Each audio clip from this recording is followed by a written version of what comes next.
Yo, there we go. What's up for everyone on the YouTube replay? I hope you're having a great day. The market's kind of being a little weird again. Like some sectors are up, other software names are really getting hurt right now. Let's actually go check that out. Like, wow, cybersecurity, Rapid7's down 27, Unity, Mattel, which owns like Barbie and a bunch of toys, is down a bunch. They get like a lot of licensing revenue. That's weird. Zillow's down 17, real estate. Etsy, consumer discretionary names. Etsy's down 10, Robinhood 10, Duolingo 9, UiPath 9. I own UiPath. That's not good. Symbiotic, hey, this is a great robotics name if you're looking for a nice stock to buy. Actually, that's my second favorite robotics stock of all time behind Amazon if you want to check out that one potentially. They have real good numbers. I like them a lot more than like a Rich Tech Robotics. Oh, and Reddit is a pretty good deal right now, not financial advice. But let me show you how my portfolio is doing. This is my Weeble account. And the top here, we're down 2% on the day. And I love being fully transparent. Let me get my water here. Sorry. I just brushed my teeth and like the mint is like hurting me. If you know what I mean.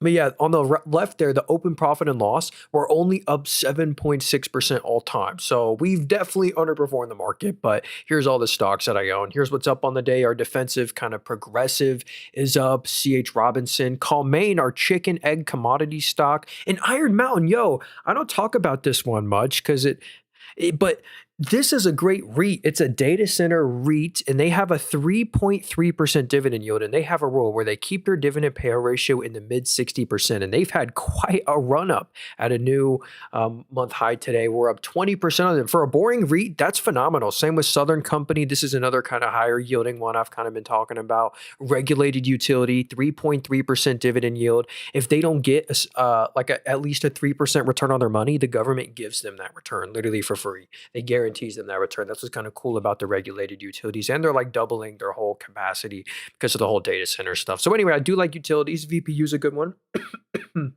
Hey, what up, Deborah? We'll look at TESM and Luffy. Good to see you, man. He said Reddit and Hood. I totally agree. Yeah, the software names have been getting crushed today. Futu, I think, is actually pretty decent. I'm only up 15% all the time. And then Dave is looking good. But yeah, Robinhood.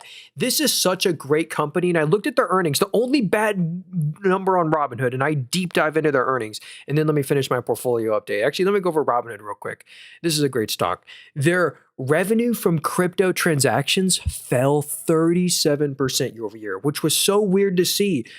So that was why the stock, I believe. But every other metric, I looked at every other metric, I deep dive into it. Every other metric really was great. So here's what they reported. The revenue grew 26% year over year after it grew 115. So this is what we're looking at. This is why Robinhood's incredible, in my opinion. Basically, record amount of revenue this quarter. And check out the bottom line. This was the best part. Now, they had a one-time adjustment last year. You see how it says the net income's down 33% year over year? That's because they had a one-time adjustment last year on this quarter. So you really look at the operating profit. This is the before tax number. It's incredible. Before tax 650, after tax 605 million. So that means their net margin is a 47%. Again, this was a one-time adjustment last year, so this was actually a record net margin for Robinhood. Nearly 50% net margin. That's what I love about these brokerages. I don't know why they're selling off so extremely. I think it's a pretty good deal with this sort of growth and this sort of margin expansion. I believe a 31 forward PE is very fair. So I'm a shareholder of Robinhood. I might be biased here, but I love everything I see here. I think they have like 4 billion of like net cash. Yeah, look at this. Crypto trading volumes down 30% year over year. So that's one thing to watch. Option contracts traded. Hey, it's actually really cool. Look at this. Oh, this is the big winner. This is what was like shocking to me because these prediction markets is what's going to make Robinhood a lot of money. Last year, this is when they made this. It was 300 million. Now it's 2.9 billion. They make a 2% transaction fee every time you do a prediction market. So it's 20 times more valuable than a normal stock purchase.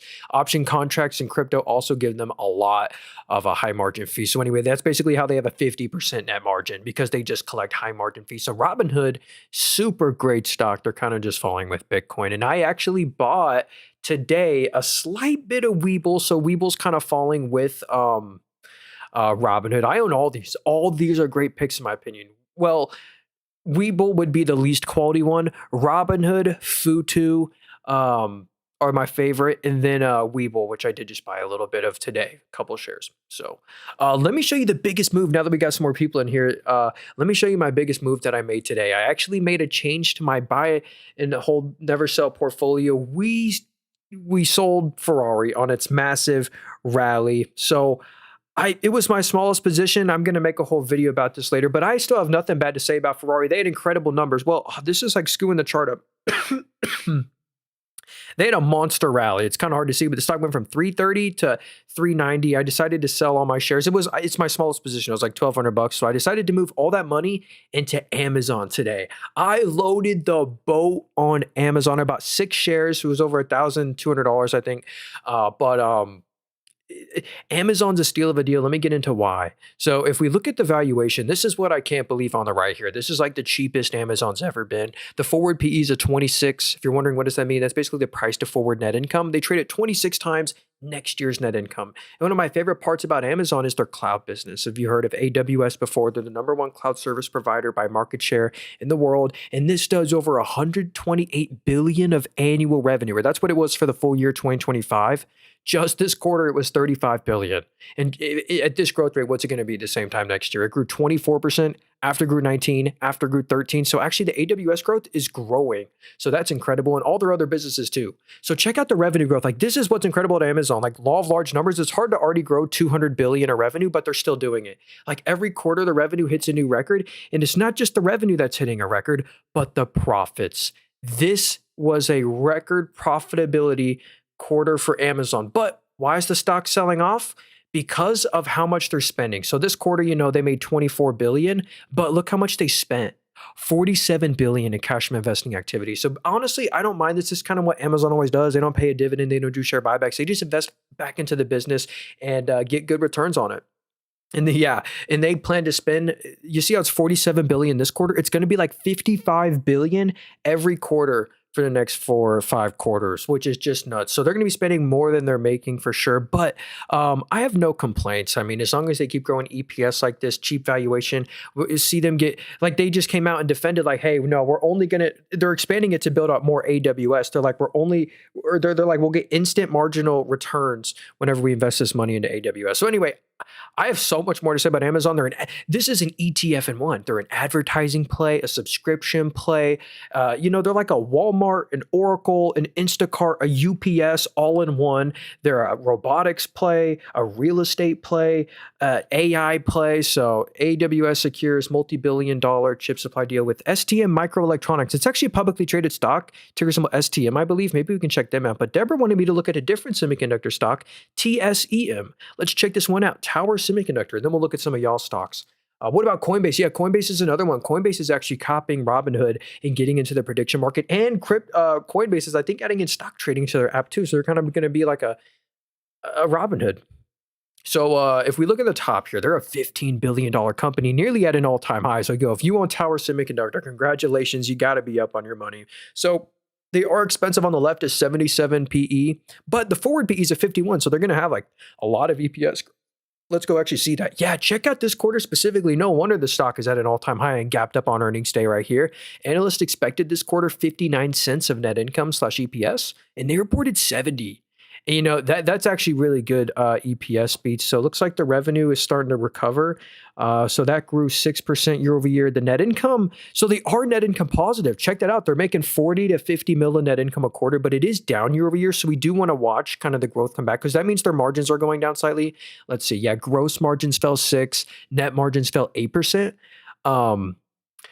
But they're like still beating on expectations. So we just want to make sure that they continue to beat on these expectations. Analog foundry operations, US is 42% of the revenue. 51 forward PE might be a little expensive. So I'm not super blown away to buy them at current prices. Oh, this is a great cherry on top here. This fortress balance sheet, they have no debt. 1.22 billion of cash. What's the market cap here? 15 billion. So actually like 8% of the entire market cap of what you're paying is just their net cash on hand, which is pretty cool. And they just make 200 mil plus in net income a year to just add on to this. So I wonder if they're making interest. We'll check last metric here. Yeah, they're making 10 million of interest on their cash a quarter. So this is Tower Semiconductor, maybe like a nichier semi play. Oh, it's in the ARC portfolio. Oh, so it's an Israel company. They're headquartered in Israel. So just know that. But 42% of the revenue does come from the US. So pretty cool. Anyway, there you go. Some sort of a niche semiconductor name. A little pricey at current prices.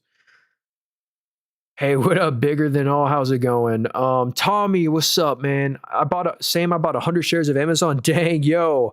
I, honestly, not financial advice. If you buy Amazon here, like it's almost like impossible to go wrong. I mean, the risk to reward just looks so great on Amazon, in my opinion, not financial advice. If you don't already own Amazon, don't go crazy, but I would like start a dollar cost average where you don't spend all your money. And once you kind of do what I do, where you like slowly buy in over a period of time. Like you only buy one share a week, no matter the price. It kind of evens out. It's a more disciplined approach.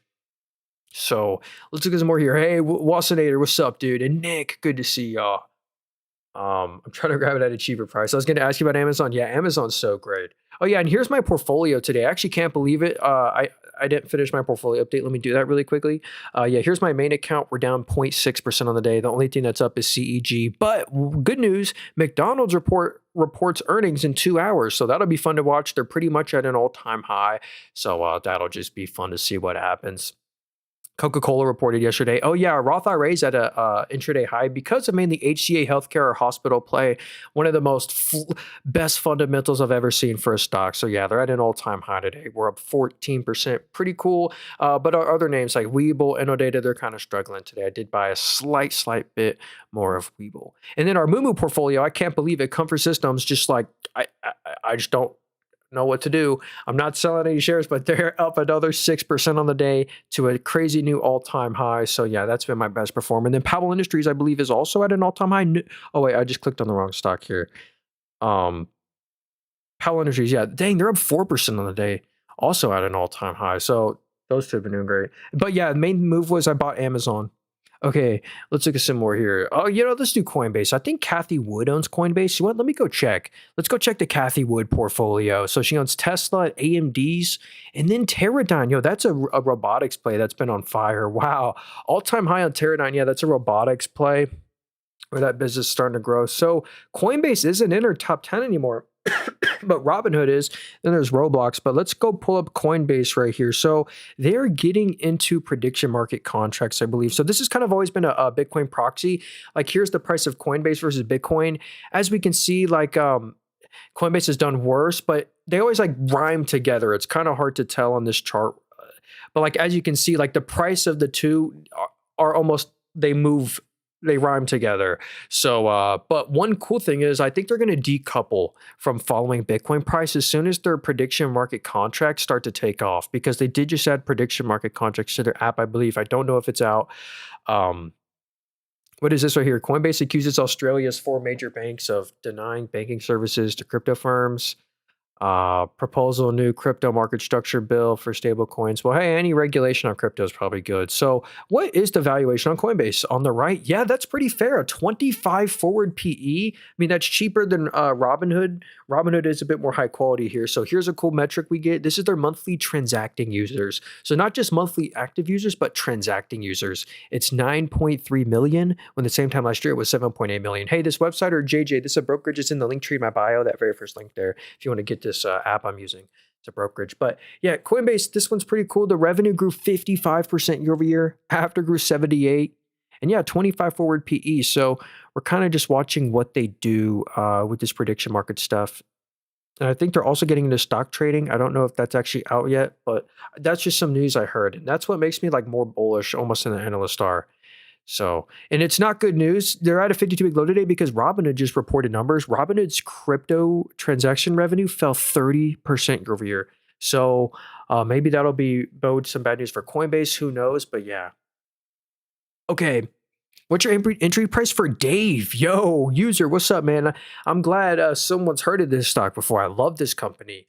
Honestly, I would start a very small dollar cost average at current prices. Call me crazy, but I wouldn't go crazy. Like if I wanted Dave as like 3% of my portfolio, and I wouldn't really want it more, as like, I wouldn't want it more than like 5% or really 4%. But if you wanted this at 5% of your portfolio, you make it 1% today and you don't add more. So it falls. Sorry, let me get my water here. I just brushed my teeth right before this, and like it's all minty, and it's just like choking me here. Okay, but here's the weird thing. Dave's stock, here's why I like them. On the right, they're at a 13 forward PE. On the left, they're already cheap at a 17 PE, which that's price to net income, but they're trading at 14 times next year's net income. I think that's incredible. Plus, on how they've been beating on every metric. Like, check this out. The orange line is what the analysts expect. They beat on revenue for the past 3 quarters and on net income by a good margin. So if we go to revenue right here, this is why I think they deserve higher than a 13 forward PE, because this is incredible top line growth. The revenue grew 64%. And then here's the profits. Record profits. It was a tough buyback here. No one could buy the stock in 2022. They were losing 30, 40 mil a quarter, but now they're printing money. And at this growth rate, what's it going to be the same time next year? This is their real profits. So they're fortifying their balance sheet. As you can see, the leverage ratio, basically the liabilities used to be 42% of the assets. Now it's only 32. And also the best metric here, the free cash flow, 81 million this quarter. The free cash flow yield, I think, is like a 15%. So let's see, they made 80 million this quarter. Do we round it up to 100? Well, let's just say they make 350 mil of so they're at around a 14% free cash flow yield at a $2.3 billion market cap, a 13.9 forward PE. I do own Dave, full disclosure, and I own it as a small position for a reason. So yeah, here's Dave right here. I bought, I'm still up 100% on my shares. I bought them at $78. So they deserve to be, $5 back here. They had to do a reverse split. They lost so much money. Like at the time, here's why they were down so much. The whole company was worth like 800 million and they were losing 150 million of net income a year. But now the whole company's worth $1 billion or 2 billion and they make, hundreds of millions. So anyway, Dave's a cool one. It's a small market cap still, a 2-point-something bill market cap, 2.13, I think. So again, I don't want it as a big size position, but I do think the risk to reward is starting to look very fair on that one. Just for the financials there. Tommy says, how's IRM? Hey, we just covered Iron Mountain a minute ago, but yeah, this is one of my more, if you'd like a higher yielding play, a REIT, this one's kind of cool. This is Iron Mountain, a data center REIT. And actually they have, even right now, they have a 3.3% dividend. So yeah, they're a REIT.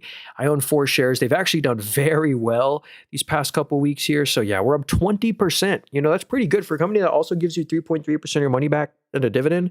I'd put them on your watch list if you're looking for a real estate investment trust. That means 90% of their assets are real estate. And actually, let me pull up Iron Mountain super quickly just to show you why I like this one, because of their, I think they're going to be more growthier than like your average REIT. So yeah, here's their main core business. It's growing nice, like single digits right here, but check out their global data center business. It's up 33%, after grew 21, after grew 18, after grew 36. So it just hits a new record every year, every quarter. And also their corporate and other business, that's up 46%, after grew 85. So that's also like a record. So, and they also have a rule where they keep their dividend payout ratio in the mid 60%. So they don't, based off their AFFO. So Mike said NEM. I forgot what NEM is. Oh, Newmont, huh? ETFs. Oh, yeah. I do like ETFs. So Newmont. Oh, I think this might be a gold play. They're at like a new, pretty much all-time high. So yeah, these are all the gold mines that they own. Like they own the Nevada gold mines. Some of these other ones. They're a huge one. What was that market cap again? Like $140 billion company. That's a massive market cap. So yeah, here's the Nevada gold mine. Check out the growth here. Just this one's up 46% year over year. Obviously, because the price of gold's been soaring. So I bet their margins are just like, yeah, look at this. I can see why they're at all-time highs. The revenue's up 20. So revenue's up 20, but the profits, the net income is up by 99. So that means margin expansion. They now have a 33% net margin. Incredible. So this is probably the most profitable they've ever been. Let's zoom out. Yeah. Oh, well, I guess back in 2013. But anyway, this is the most consistent profits they've made in a really long time. And with the gold price being so high, they're like net break even. Like they're super profitable. So yeah, gold is a great, oops, did I just unplug my mic? Well, let me just double check. Okay, we're good. Accidentally. Okay.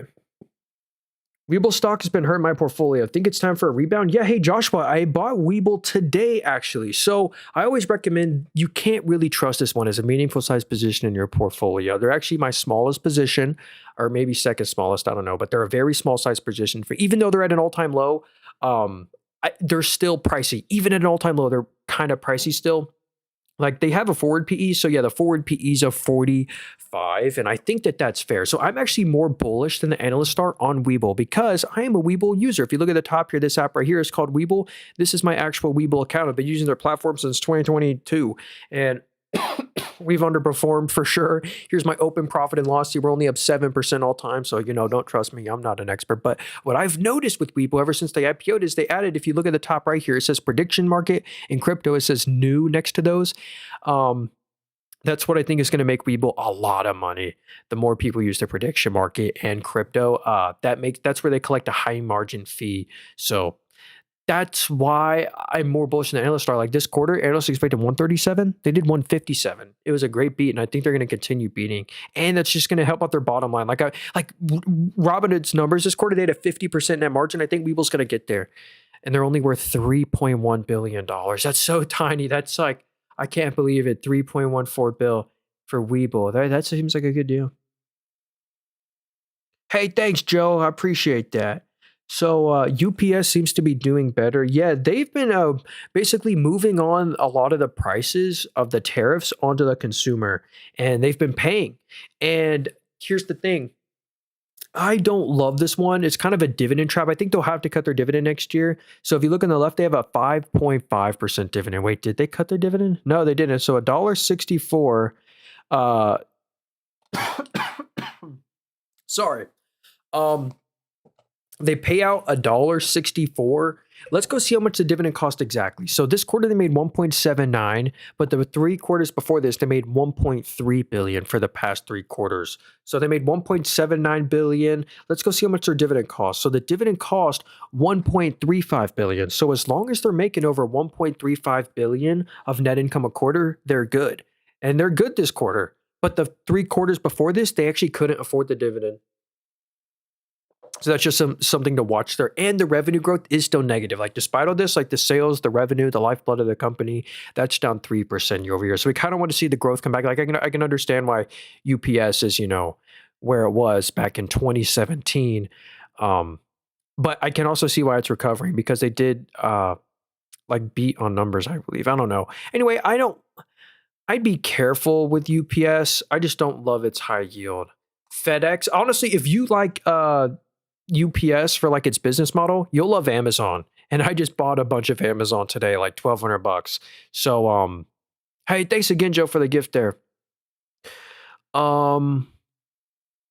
What's in the future for Hood? Hey, we actually just covered Hood. If you have another stock you want to look at, let me know there, Joe, or we can come back to Hood in a little bit. But yeah, I really like that one. Did you buy more Hood? I did not buy more Hood.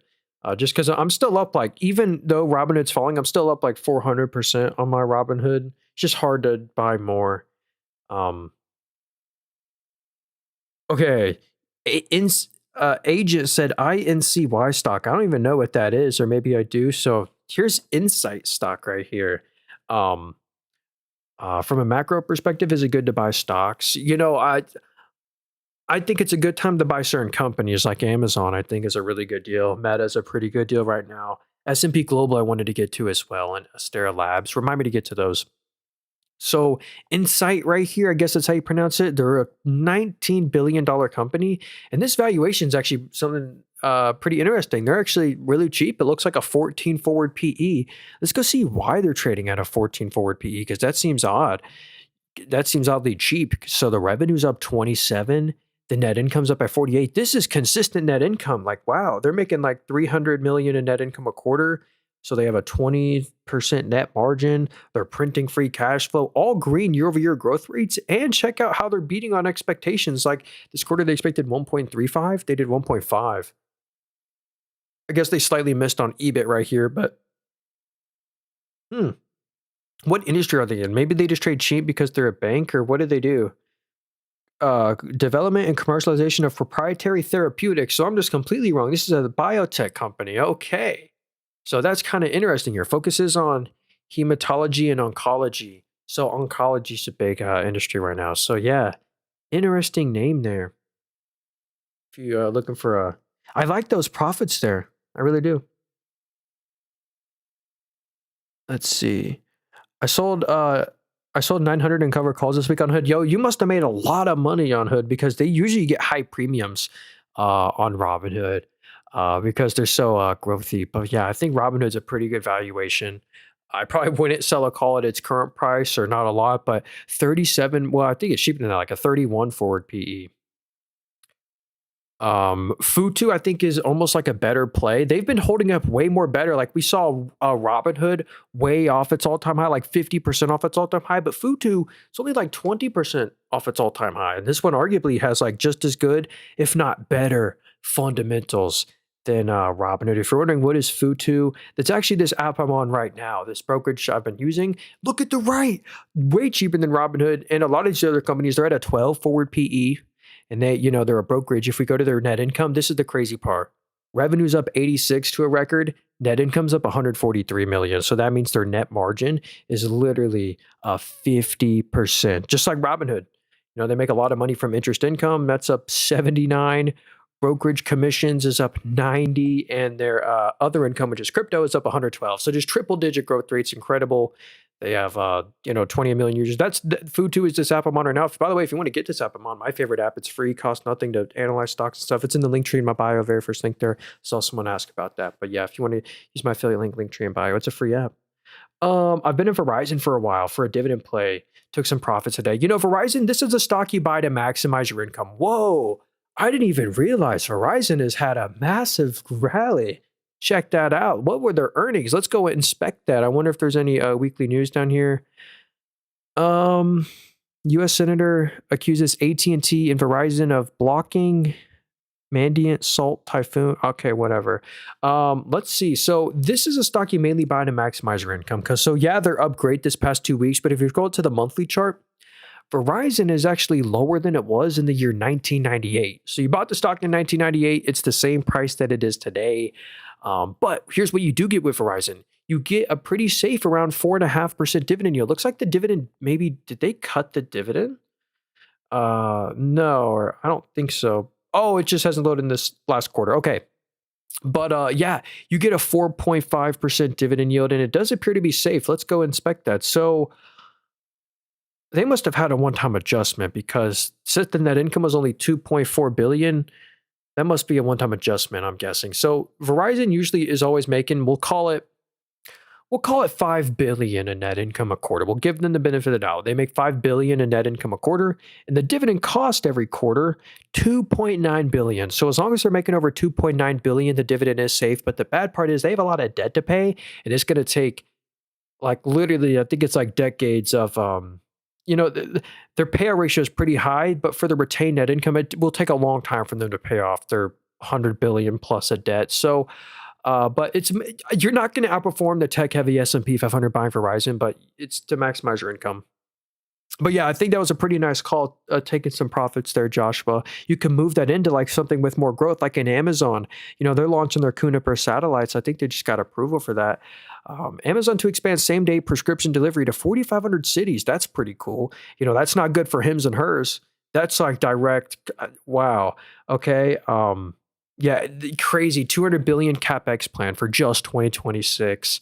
So I just bought $1,200 of Amazon today. I think it's a great risk to reward buying at current prices, not financial advice. And I just saw Isaac, he said, check HIMS. Let's actually check that out. Yeah, so this is not great. They're at a new 52-week low. Actually, 52-week low today. And I can understand why. It's unfortunate. So recently, Hims and Hers just launched a knockoff Wegovy, or I should even start the story even far back. It's a kind of cool story. I'll be really quick here. Yeah, Indy, if you want to get this app I'm on, it's a brokerage. It's in the link tree in my bio, very first link there. So they used to sell Ozempic on their website, Ozempic and Wegovy, but then Novo Nordisk ended their partnership. Hims and Hers released recently their knockoff version of Wegovy, and check this out. Hims and Hers halts compound semaglutide pill following FDA scrutiny, DOJ referral, and Novo Nordisk patent infringement lawsuit. So Novo Nordisk used to work with Hims. Now they're suing Hims for their knockoff, and Eli Lilly's also suing them. And that they used to sell those weight loss prescriptions. That's what made them all this net income back here. It was their highest margin thing ever. But now they can't sell it, and that's what's going to hurt their forward net income. So if we go to their forward PE here, let's see. Yeah, 32. The forward PE is actually higher. It's at 34. So their EPS is actually going to decline. So what we see is the revenue's up 49. Great numbers. Revenue's up 49, but the net income is down by 80. And that really is real. They really only made 11 million in net income. So on 600 mil of revenue. They're trying to diversify away though. So there's some good news. They're trying to diversify away. They just bought a company for $900 million. I can't wait to see what that kind of does. So maybe some of these net income numbers are one-time adjustments, maybe from an acquisition. I don't know, but I don't think so because the margins are really down bad. But they're getting into testosterone and other sort of what's like hormonal products and stuff like that. But anyway, Hims and Hers Super Bowl test treatment draws criticism over reliability and ethical concerns. Well, anyway, there's just a lot of bad news. It's tough because, and back to the story. Now, Novo Nordisk, who's suing Hims and Hers, is actually selling Wegovy pills on Amazon. And so kind of like the biggest competition for Hims is Amazon. So I actually wouldn't buy this stock kind of at current prices. Sorry if that one was a little long there. Taiwan Semiconductor. Let's do that one real quick. And then we'll get to, what's up? Just Cruz. Good to see you, Cruz. We'll do, Owl stock, OWL. I think that's Blue Owl Capital. The private lenders right now are a little bit risky. Wow. I've been saying this for forever. Taiwan Semiconductor is at an all-time high and they deserve it. If I was a shareholder of Taiwan Semiconductor, I would not be selling or trimming. I would just hold on to my shares because I think it still potentially has more upside. They just rose their prices. Let's see if there's any news here. Record January revenues. So they're a Taiwan company. Let's see. They're trying to build plants. They already have. They have a huge Phoenix fab and in Arizona. So what does Taiwan Semiconductor do? They actually manufacture chips for NVIDIA. They're like booked into 2028. They make the 2 nanometer, 4 nanometer wafer chips plus, and a number one market share. They legit have, and it's growing, a 71% market share, up from 62%. I believe Apple is NVIDIA is their number one customer now. Apple is their second biggest customer. So they, like NVIDIA, Apple, they just design the chips. Taiwan Semiconductor actually manufactures them. And Google and Meta are like trying to go to Taiwan to make them. They're like, sorry, bro, we're booked out. So that's part of why NVIDIA is so good because they have Taiwan to actually make their chips. But anyway, Taiwan Semiconductor, this is incredible. You're not going to believe this. The revenue's up 26%, revenue's up 26, net income's up by 72. So they have a 50% net margin. It's already incredible. Like it's a margin expansion play here. And the valuation, even at all-time high. So look at this. Taiwan Semi's at a crazy new all-time high today. Here's why I think they're going higher. And here's why I wouldn't sell or trim. The forward multiple is a 26. I think this could stretch up to like a 28 or a 29 forward PE before it really maxes out. That's going to send this up another, 20% kind of easily. And you get, it's like NVIDIA with the yield, you get a near 1% dividend. Look how they just rose it so crazy year over year, like 50%. So anyway, Taiwan Semi is a really great quality stock. It's tough to buy it at all-time highs. I wouldn't really buy it at all-time highs, but I put on the watches if you haven't heard of them. So, let's check out Owl real quick. So this is Blue Owl Capital. They're kind of the one who just backed Meta's Prometheus bond, So they basically give money to companies. So this is a BDC right here, a business development company. So this is a kind of one of those stocks you buy to maximize your dividend income. So if you go to their dividend right here, they have a 6.5% dividend. If you're wondering, wow, that's a really high yield. How is it so high? That's because this company actually has to, by law, pay out 90% of their taxable income in the form of a dividend. So that's why these BDCs have abnormally high dividend yields because they have to pay that out. So whenever you receive this income, it's not taxed as a dividend. It's not taxed at long-term capital gains. They're actually called distributions, and they're taxed at short-term capital gains. That's what makes them a little different. But yeah, this is a nice one if you want to maximize your income. One of the better BDCs, but you're not going to outperform the tech-heavy S&P. But that's not the goal. You get 6.5% of your money back just in a dividend. Then you're kind of hoping just for 1 or 2% in stock price appreciation every year on top of that. It's kind of the same price that it was in 2021, so we haven't historically had maybe 1 or 2%, or not really. We've had 0% stock price appreciation on top of the 6.5% yield. So that's kind of it was doing great back here. It was like, it was $25 and now it's 12. So that they've really fallen. I wonder, I know the private lending I'm not a huge fan of private lending, but what they have is like they do these first lien loans. do preferred equity sometimes where they get the first money when these companies go bankrupt that they lend to. Uh, Brookfield is so much better than Owl. There's multiple different Brookfield, like there's BAM, there's Brookfield Asset Management, and then okay. Do AppLovin, Northern Jays. It's good to see you, my friend. I hope you're having a great day. This is another great name I'd put on the watch list. Yo, Mr. Brehem. We'll definitely do Astera Labs. We'll do that one next stock. And then Mo, what up, Mo? And Sharkwater, what's up, guys? Good to see y'all. So, hey, are your lives recorded anywhere? YouTube? Yes, JMY. I'm also streaming on YouTube. That's actually the number one way to support me. I sell nothing. I have no course, book, what's up? I have absolutely nothing. But if you want to support me, the only way to support me is just watch the stream from YouTube. TikTok keeps giving me issues with my live streaming, like taking away my ability to stream and stuff. So anyway, if you want to watch a stream from YouTube, it stays up there forever. I'm also streaming on YouTube. It's called Nathan Roberts. Also in the link tree in my bio. You can just type into YouTube, Nathan Robert. And hey, Puck, thanks for the freaking 12 roses, dude. I appreciate you, Puck. If you got a stock you me look at, let me know. Hope you're having a great day. So here's a phenomenal stock I put on your watch list. Ticker symbol APP. This is AppLovin. I'm not just, telling you to put this stock on your watch list because they're on a dip right now. I'm telling you to put this one on your watch list because of how great their fundamentals are. Like there's few companies that have impressed me like AppLovin have. If you look at the revenue right here, the revenue is 1.4 billion and it grew 68%. But on this 1.4 billion of revenue, they made an after-tax net income 835 million. I couldn't believe it. Like that, the before tax was 1.08. So this is the real after-tax net income after they paid 190 mil of taxes. And that means their net margin is a 60%. Like I can't believe it. Like these margin growth here, like this is what deserves my attention. Like that's what makes it such an incredible growth stock. And it's not like it's going to end here. The net income was a record this quarter. Net income is just EPS. Check out the EPS this quarter on the right. It's $2.45. Check out what it's going to be next quarter, according to the analyst, $2.94. And then $3.12. So the EPS isn't going to stop growing. Like it's just up and to the right. And that's why I think this one, in my opinion, deserves this is like a fair price, a 34 forward PE. So yeah, if you're looking for kind of a cool advertising stock, software kind of advertising, gaming advertising stock, really, check out AppLovin right here. It's kind of a cool name. And I can see why they've done so well in stock price because the EPS growth, the net income growth is just so impressive. 65% net margins. That's better than NVIDIA. So here's another very great growth company. Whoa, they're down 21% on the day. That's weird. I know they've always been really expensive, so they're probably even a little expensive on the dip here. What is this? Astera Labs, a 6.5 billion Amazon deal meets margin compression. Huh. Astera Labs opens new design center in Israel to accelerate AI connectivity. So issues a 6.5 billion performance warrant to Amazon. Expects 200 basis point and quarterly margin impacts. So okay, so their margins are going down. Their margins have been exploding. But yeah, they entered a 6.5 billion strategic agreement with Amazon. But I guess that they're giving them a bulk deal and it'll lower their margins. It's kind of what Supermicro is unfortunately experiencing right now. Bulk deals and they give up margins. So let's see if there's any more specific news here. Product diversification drove growth with new product lines like Scorpio, P-Series, and Taurus. They're like Wi-Fi thing, expanding customer base. Strategic expansion included a new design center. Oh, yeah.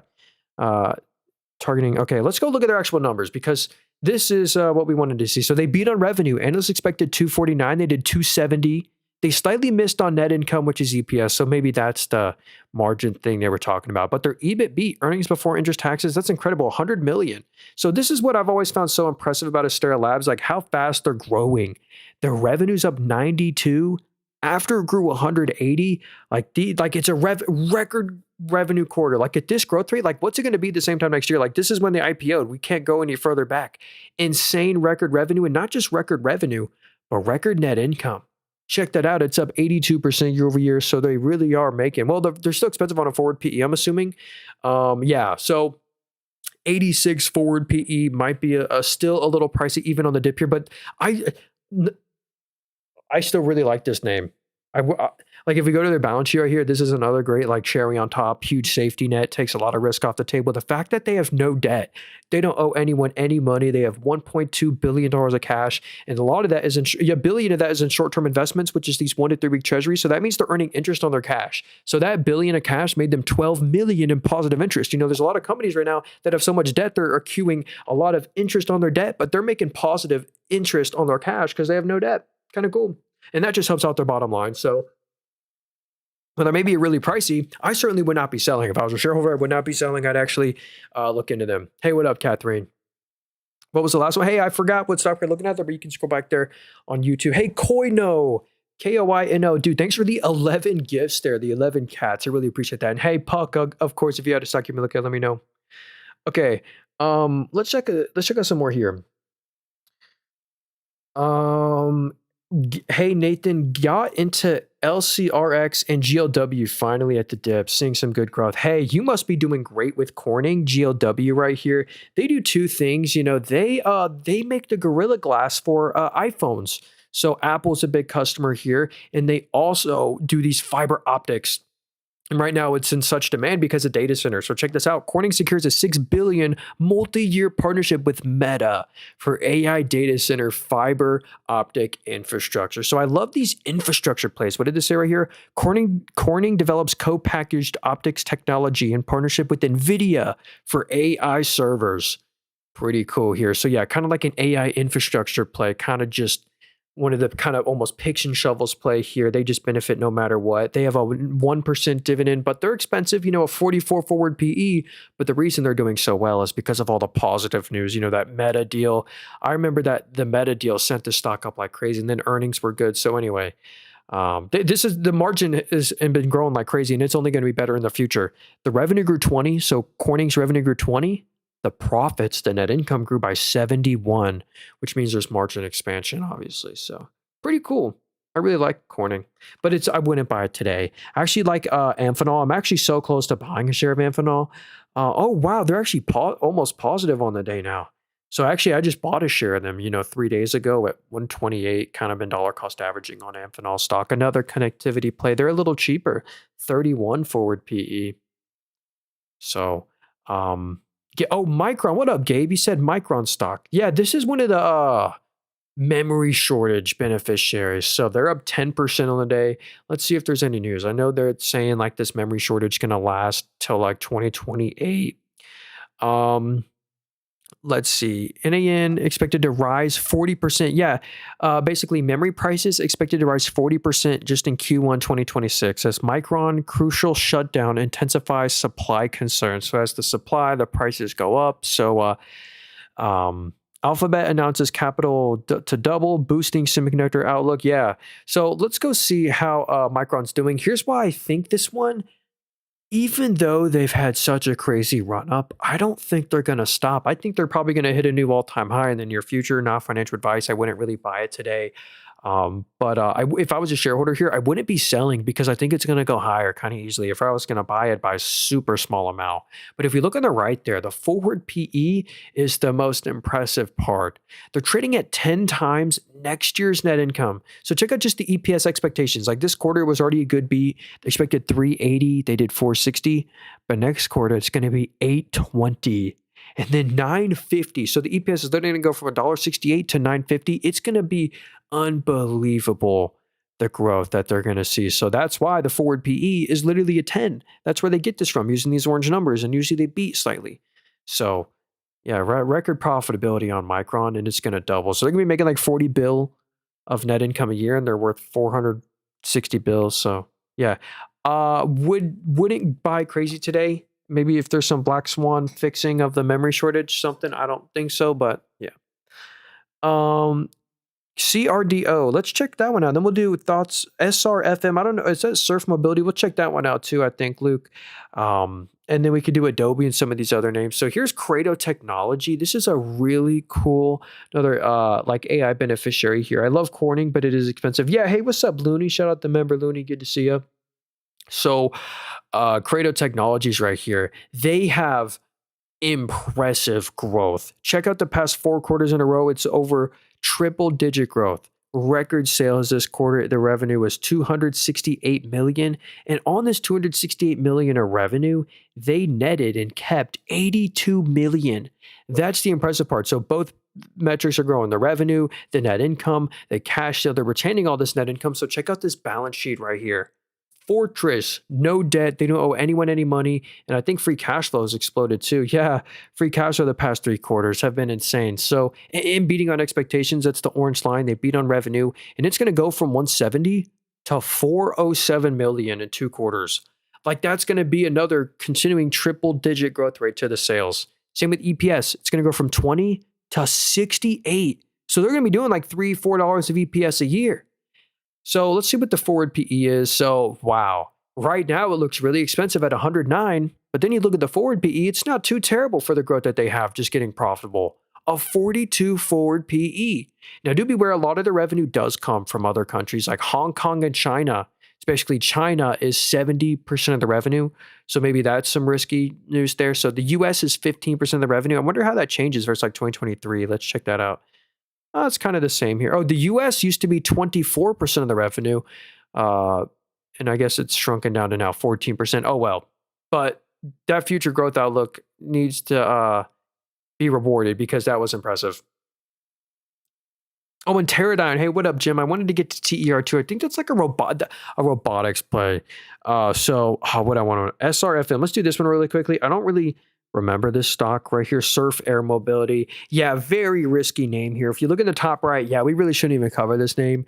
If you look in the very top right, the whole entire company is only worth 126 million. So just be aware, the whole entire company is worth 126 million, and they lost 27 million just this quarter, which is like 20% of the market cap. That's rough. I can see why this stock is, only worth 130 million, nearly at an all-time low, because there's actually like some real bankruptcy risk here. And look at that balance sheet. That's not good.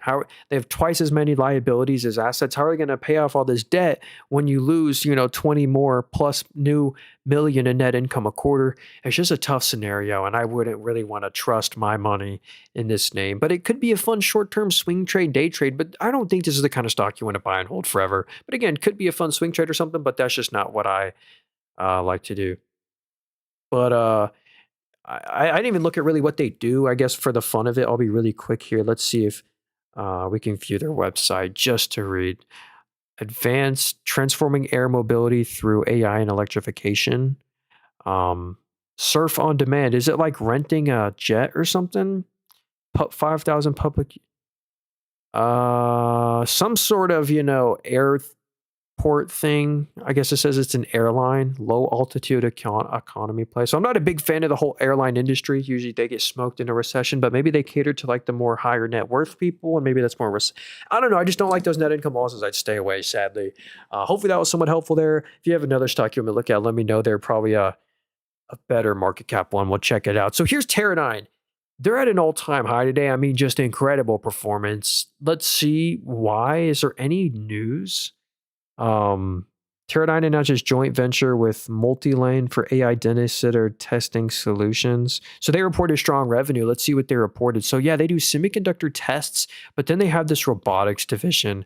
But check out the revenue versus big beat. So yeah, they beat on revenue by a good chunk, and they beat on EPS by a big chunk too. They expected $1.30. It's going to be $1.60. They rose guidance too, I remember. So these are updated. So the EPS is going to go from 49 to $1.90. That's incredible. That's an incredible EPS growth that we're going to have. Same to just the EBIT basic, and this was a big beat by 70 million. Basic earnings before interest taxes is going to go from 98 to 380. So that's why you really want to look at the forward PE. Yeah, so right now it looks expensive at a 93 PE, but the forward's a 54. And if you look at, you probably want to do a 2 or 3 out year multiple, because at this growth rate, it's going to change in the future. So that being said, this one might not even be, even at all-time highs, extremely expensive. So honestly, if I was a shareholder, I really wouldn't trim.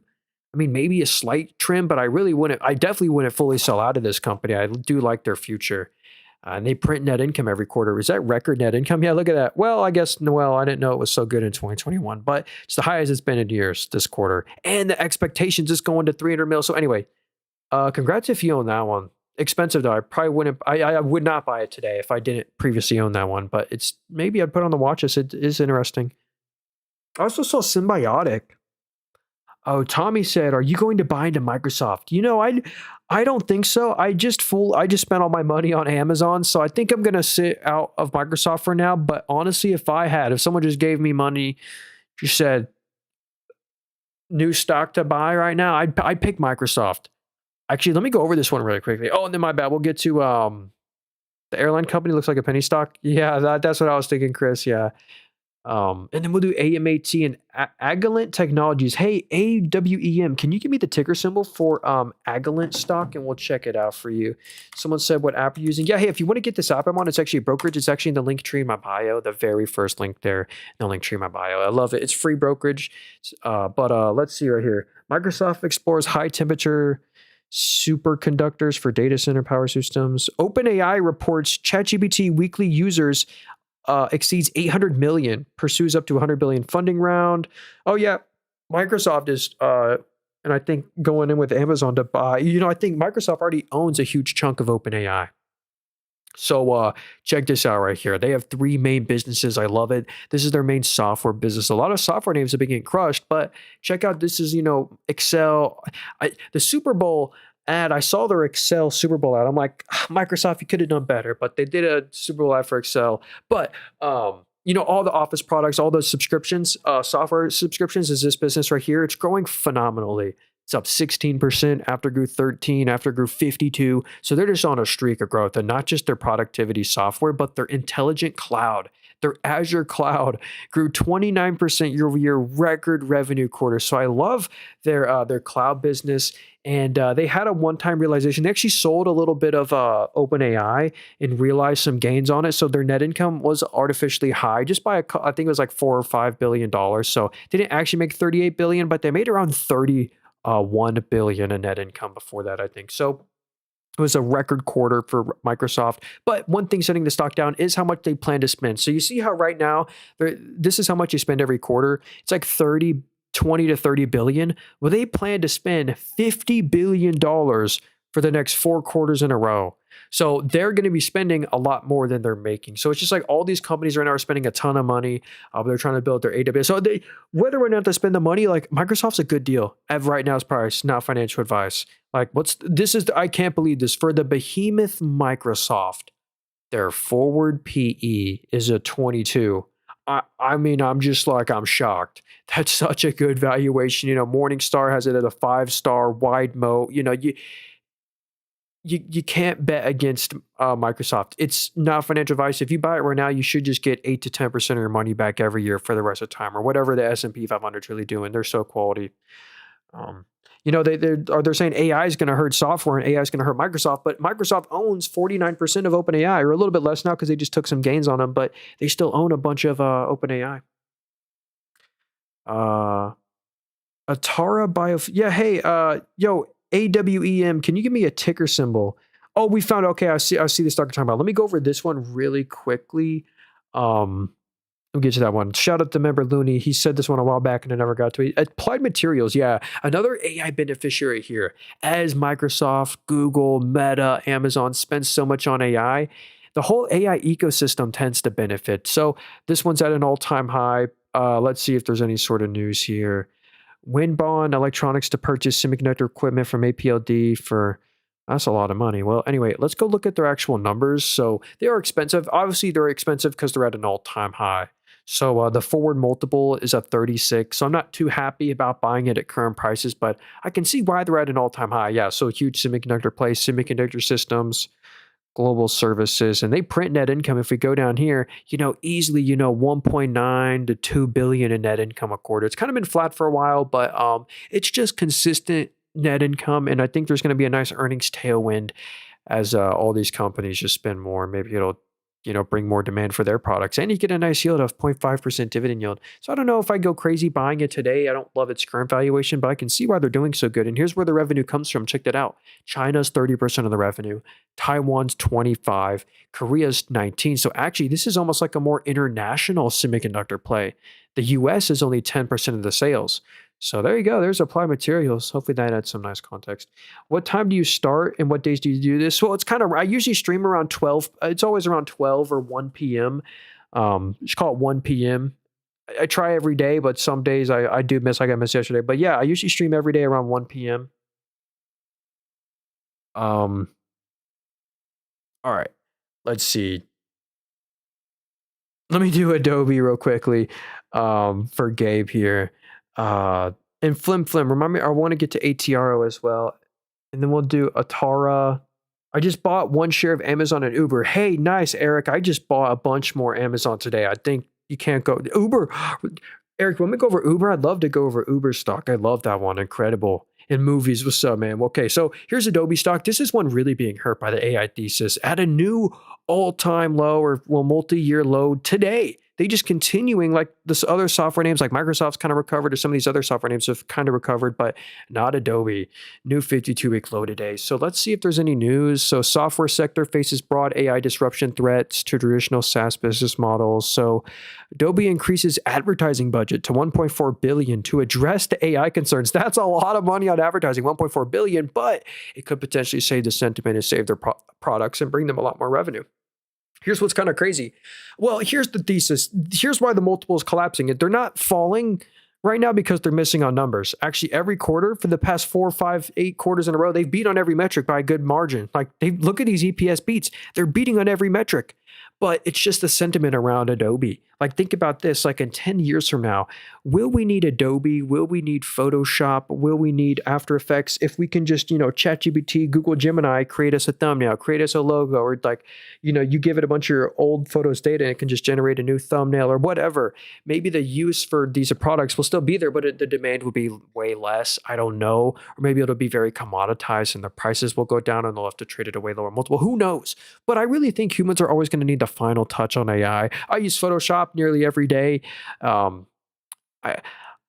would very cautiously nibble. I can't, if you wanted this one, I almost kind of recommend staying away from this one right now. But if you did want to buy, I would buy just like the smallest bit. Like if I wanted to, this is a couple percent of the portfolio, I'd make it a very, very small percent. I would not go crazy in Adobe just because I don't like that long-term thesis hurting them. But it looks like they're kind of addressing this. So yeah, they're beating on numbers. Like they print money. Like here's their net income. They easily make 1.8 billion in net income a quarter. What's Adobe doing with all this money? Well, they're actually doing massive buybacks at the top here. They spend 2 to 3 billion on buybacks a quarter. Unfortunately, all these buybacks that they've done is, poorly timed because they're at a new all-time or new multi-year low today. But so they could have bought back like 20% more of the stock if they waited. But I like that they're doing buybacks, but I almost would like them to do an acquisition. If they're going to be so disrupted by AI, why not hedge themselves? Acquire a company, take a stake in Anthropic, or that's kind of what Zoom did. That's what actually Zoom has been up on that. You're not going to believe this. It's actually one of the best investments like ever. Back in 2022, they had a partnership with Anthropic when no one even heard about what Anthropic does. Zoom bought. This is why they not kind of announced it this day. They're up over 100x, like on their original Anthropic investment. They turned like $40 million into like 20 billion, or because their Anthropic is and anyway, that's kind of just a stupid little side note on Zoom. They're kind of being like Zoom's a total commodity, kind of like Microsoft Teams is Zoom. And anyway, but let's do Uber. Yeah, Uber's. Oh wait, no. I said for this guy, Atara or CATX. He said, let's try this one. So here's Perspective Therapeutics. Then we'll do Uber stock. I really like that. Will you buy more Bull stock? I did buy some shares of Bull today, but a very small amount because I still think not Uber, Weeble is expensive at all-time lows today, but I do really like them one. So here's CATX. This is Perspective Therapeutics. They did just rally up a couple of days ago. They're a very small one. If you look in the very top right, they're only worth 550 million. So just beware, that's a pretty small market cap, only $500 million, but let's see what they do. So they do brachytherapy. I'm probably pronouncing that wrong, but let's go check out. Oh, so that's 2023. Did they do revenue today?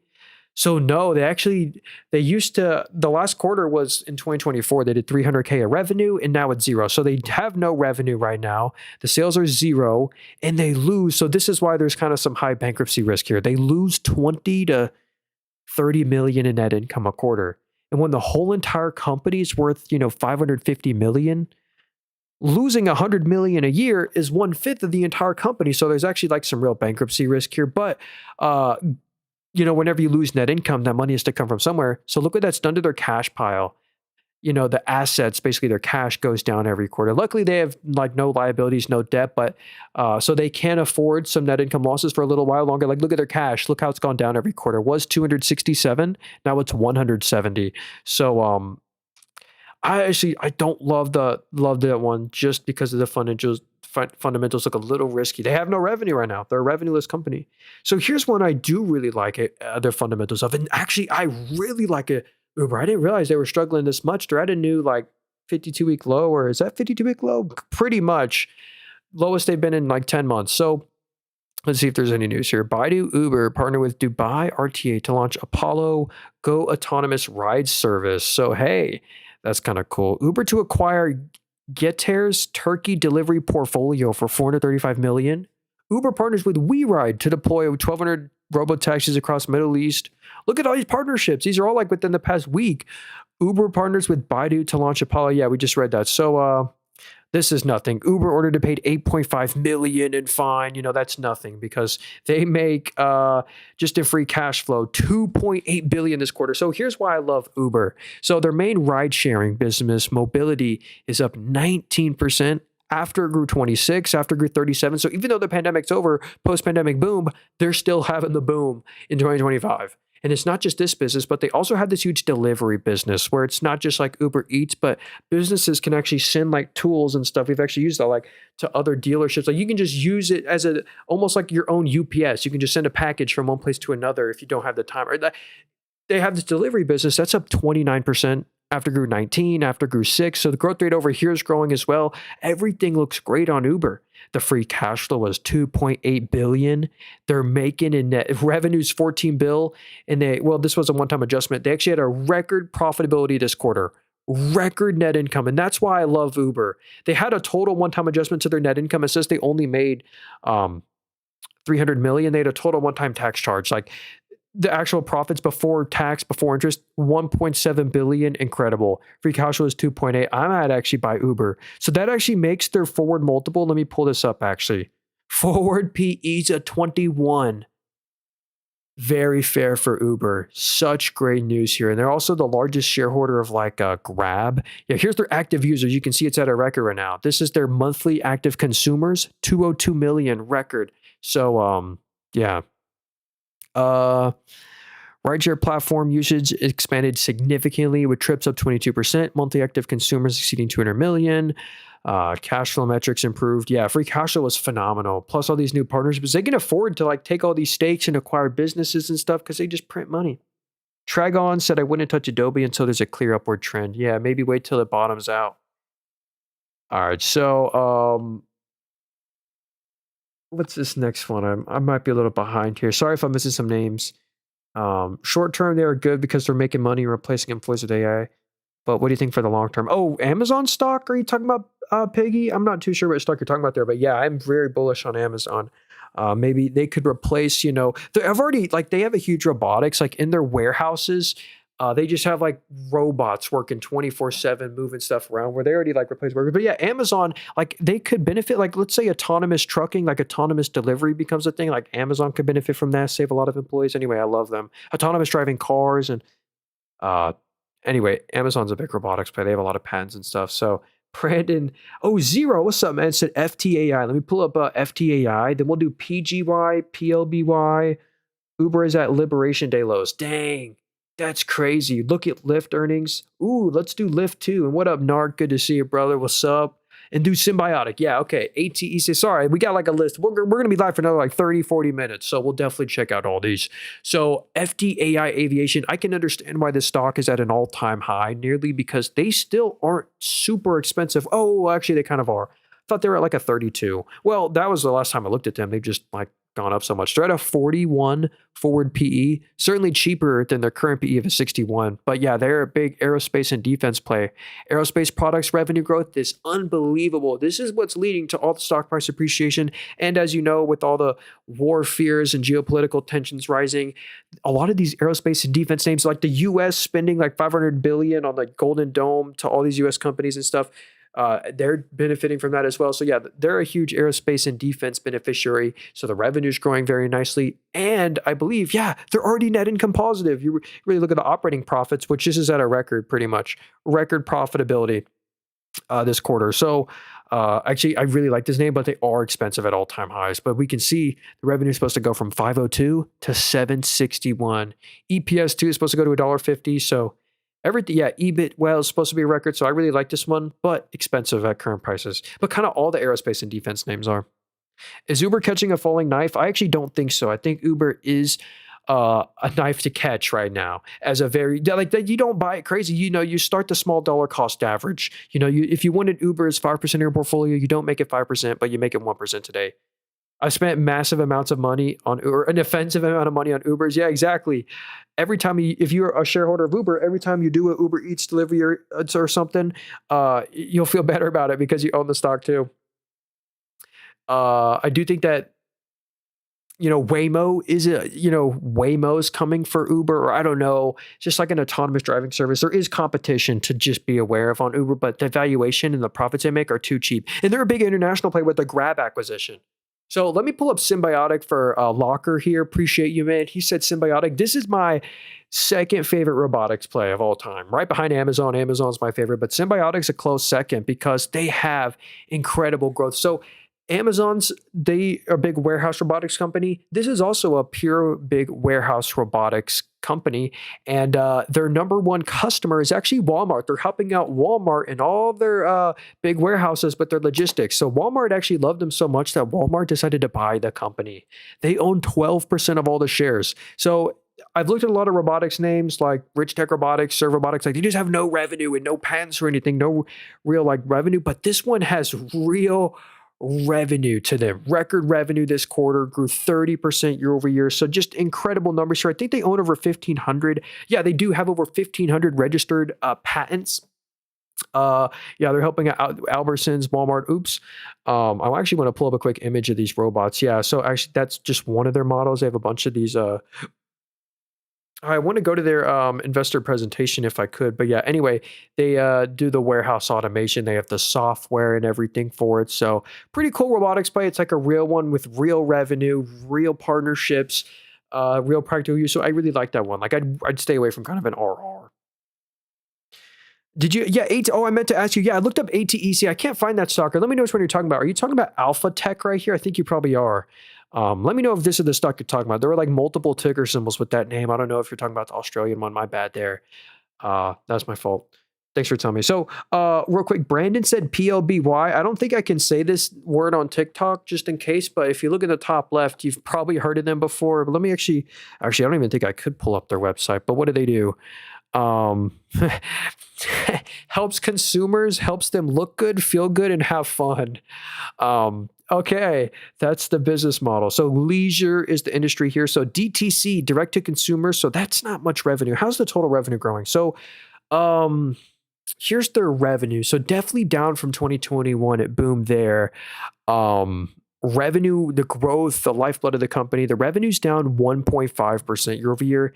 And they're losing money every quarter. But actually, they broke even this quarter. For the first time in their history, they actually made net income this quarter. Were analysts expecting that?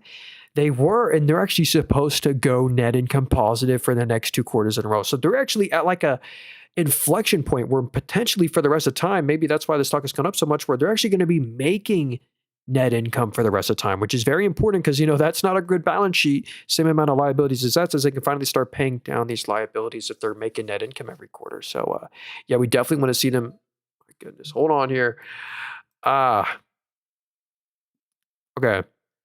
Sorry, we're back. Sorry if the stream went AFK, making me fill out captions and stuff. But I wouldn't say this one's a 2 quality of a company. Like they're going to be making 3 mil of EBIT. So I'd keep the allocation that one very, very low. I do like them going to profitability. You want to see the growth of the sales come back, but not super quality. But it's kind of interesting. I do like that net income positivity. So let's look at Lyft, and then we'll get to PGY and some of these other names. Sorry, again, apologies if I'm missing some of these. Oh, Aaron, we'll look at NTTY too.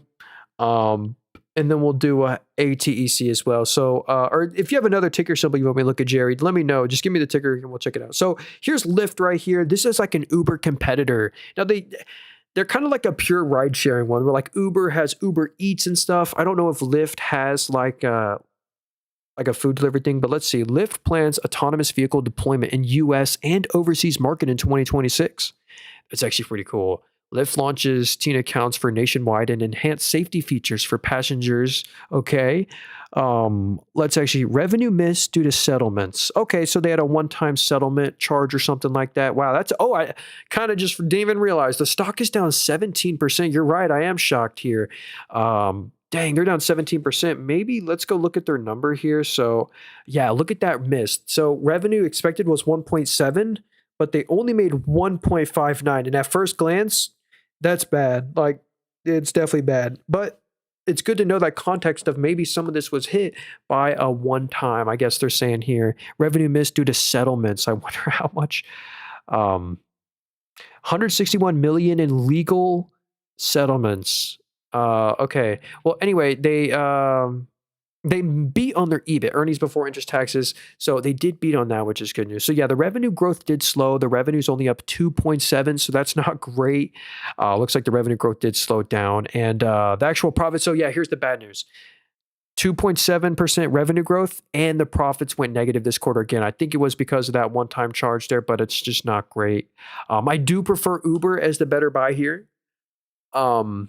If I had to pick one on a dip, because Uber's also at like a 52-week low today, I'd pick Uber on a dip. But yeah, I am shocked about that. Thanks again, Michael, for that one. Hey, what's up, Sam? I appreciate you. What's up, man? Hey, yeah, if y'all want to support me, by the way, TikTok's already removed the stream from For You page eligibility, so the viewers just kind of spiral down from here. If you want to support me, best way to support me is just watch a stream from YouTube. It's kind of they're more active in there. The YouTube channel is called Nathan Roberts, also in the link tree in my bio. But yeah, you can just type it into YouTube, Nathan Robert. Let's see here. What up, Nark and Travis said, what do you think of Intu right now? And oh yeah, we got to get to NTTY. Actually, let me do NTTY first. Then we'll get to Intuit. Wait, I looked up NTTY. I actually can't find that stock. And I did look, or let me know if you're talking about Nippon Telegraph and Telephone. I looked up that ticker symbol. I could not find that one, unfortunately. So let me do Intuit real quick. This is like TurboTax. So that's actually not a huge part of their business, but I really like that business. Wow. So a lot of the software names, obviously Adobe's at a 52-week low, and so is Intuit. Dang, down 5% on the day. Let's see if there's any kind of news here. Intuit hit in a 300 billion software sell-off amid AI disruption concerns. I don't really think it's going to happen as soon as they think. So that, again, that's the whole reason Intuit's falling. It's just they think AI could disrupt them. It's like not happen. So that's why I really like this tech sell-off. It actually makes a very nice opportunity. I've been buying the dip on some names. So if you look at the forward PE on Intuit, I mean, a 24? I mean, that seems really cheap for this business. I mean, that's cheaper than the S&P 500, 28 PE ratio. So here's their TurboTax consumer business right here. As you can see, Q4 is when they make most of their revenue every year, or Q3, I mean, obviously, because that's when tax season is. But they've evened out their like other quarters. Like this quarter, it was up 20% year over year. And the quarter before was up 21%. So that's great growth. But their main business right here, this is the main growth driver. It's incredible, the consistency here. It's up 17 and a half, after grew 9, after grew 18, after grew 38. So that's incredible growth on just both businesses here. So honestly, Intuit is one of the better software names, I think, to buy the dip on for sure. And you get a nice yield of over 1.1% dividend yield. So not too shabby. Yeah, just caught up in the software sell-off. I bought more Uber today, ridiculously undervalued. I totally agree. I think Uber's at like a 20 forward PE or something. I mean, that's just dog cheap. So, Roblox stock, thought that's what everyone would enjoy. Hey, thanks for that one, Brandon. I appreciate you. Wow, Intuit crazy. Oh my, hopefully my Wi-Fi didn't just go out. That's not good. Okay, I think we're good. Yeah, it says we're good. The stream is totally fine. Okay, it was just a little one-time adjustment. Okay. All right, let's look at some more here. Let's do you think Dave is a buy and why? I actually did a huge deep dive on Dave. If you give me a minute, we'll actually come back to Dave, but we'll definitely check that one out. I think there is still of a deal at current prices to start a small dollar cost average, ticker symbol Dave. Great fundamentals there. So Roblox is one I actually don't like, sadly. Compared to like a lot of other gaming like AppLovin. AppLovin is a significantly better buy than Roblox, in my opinion. But there is some good news around Roblox. There's some good news, but then there's some bad news. Here's the good news. This is pretty incredible. This is their daily, not just like monthly, but daily active users are 144 million, when the same time last year, it was 85 million. So that's like nearly like 80% daily active users growth this year over year. I'm not sure if that's propped up by AI bots, but if that's real, I mean, that's incredible, the daily active user growth. But the bad news is why I think Roblox is almost impossible to buy is sadly because they're so far away from net income profitability. They lose, 200 plus mil in net. Like that's just kind of what this company always says. They just burn through net income, and I just don't like these kind of companies. Plus, they're really leveraged, pretty much the same liabilities as assets. So it's tough to, they're just so far away from net income profitability. Like they have the great revenue growth and great daily active users growth, but it's just like the forward PE is still negative. Like there is no forward PE, or it is super negative, because so it's tough. It's tough. I think Kathy Wood might be buying that one. How did you find Fix? It's a good one. I knew about Fix like back in, I don't even remember exactly how I found it. Maybe a YouTube video back in like 2022, 2023. I watched it for the longest time. I saw it rally up. I'm like, oh dang, I guess I'm just never gonna be able to buy this stock because they keep on going up. But I finally got an opportunity to buy it back here. Loaded the dip during the tariff dip, and now it's at an all-time high today. I almost can't, I literally can't believe it.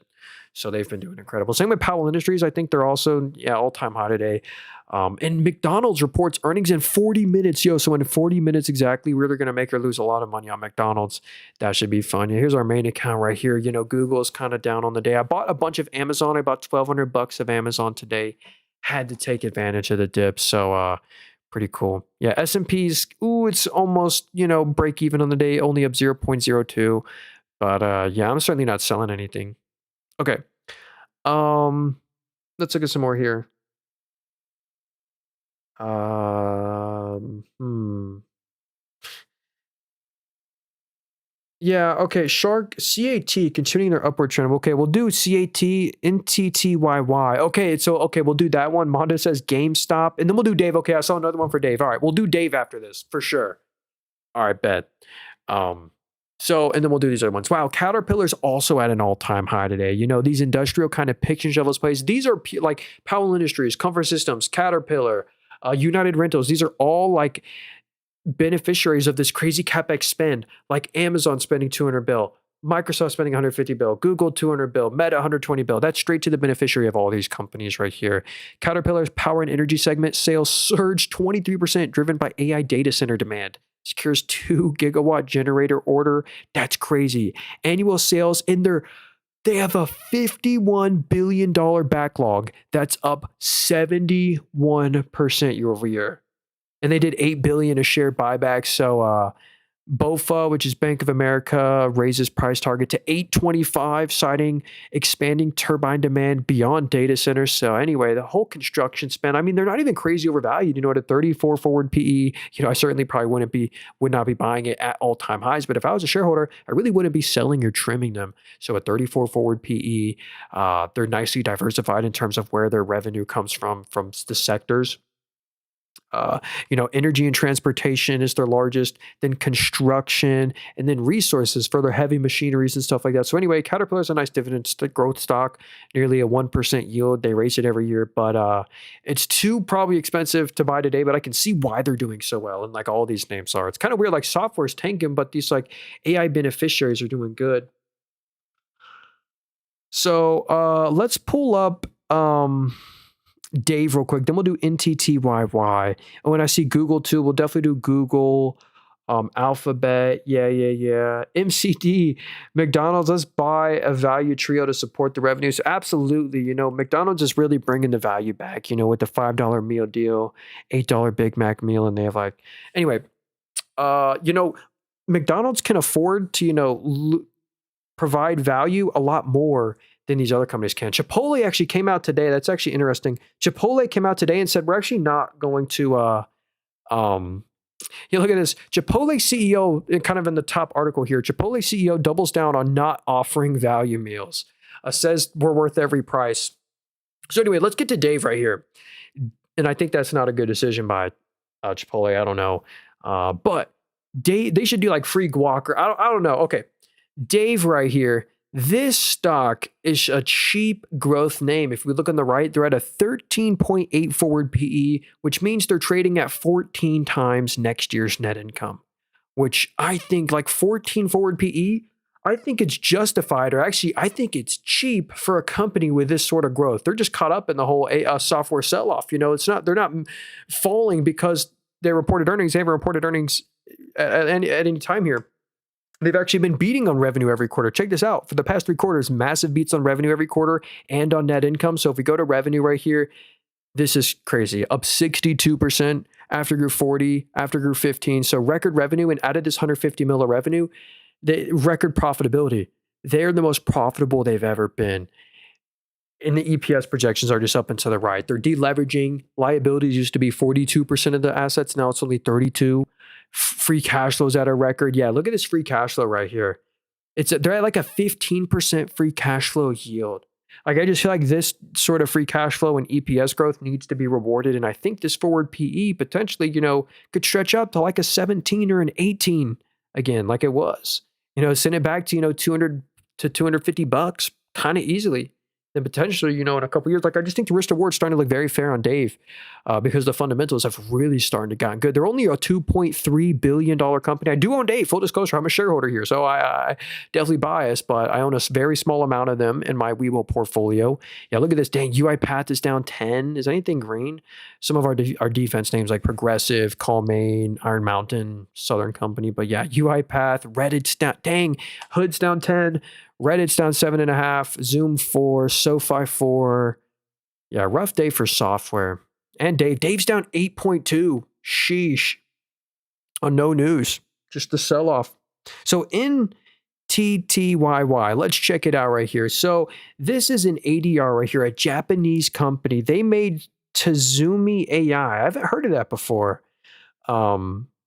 But I'm not too informed of everything. So this is a Japanese company. So let's convert the currency from Japanese yen to US dollars to get a better picture here. They're actually at a very cheap valuation. If you look on the right there, they're only at a 11.3 forward PE. So that seems pretty fair. So comprehensive ICT business. So it looks like the growth has slowed down, like it's lower than it was in full year 2021. Global business is actually, that's close to a record. Regional communications, that's kind of trending down.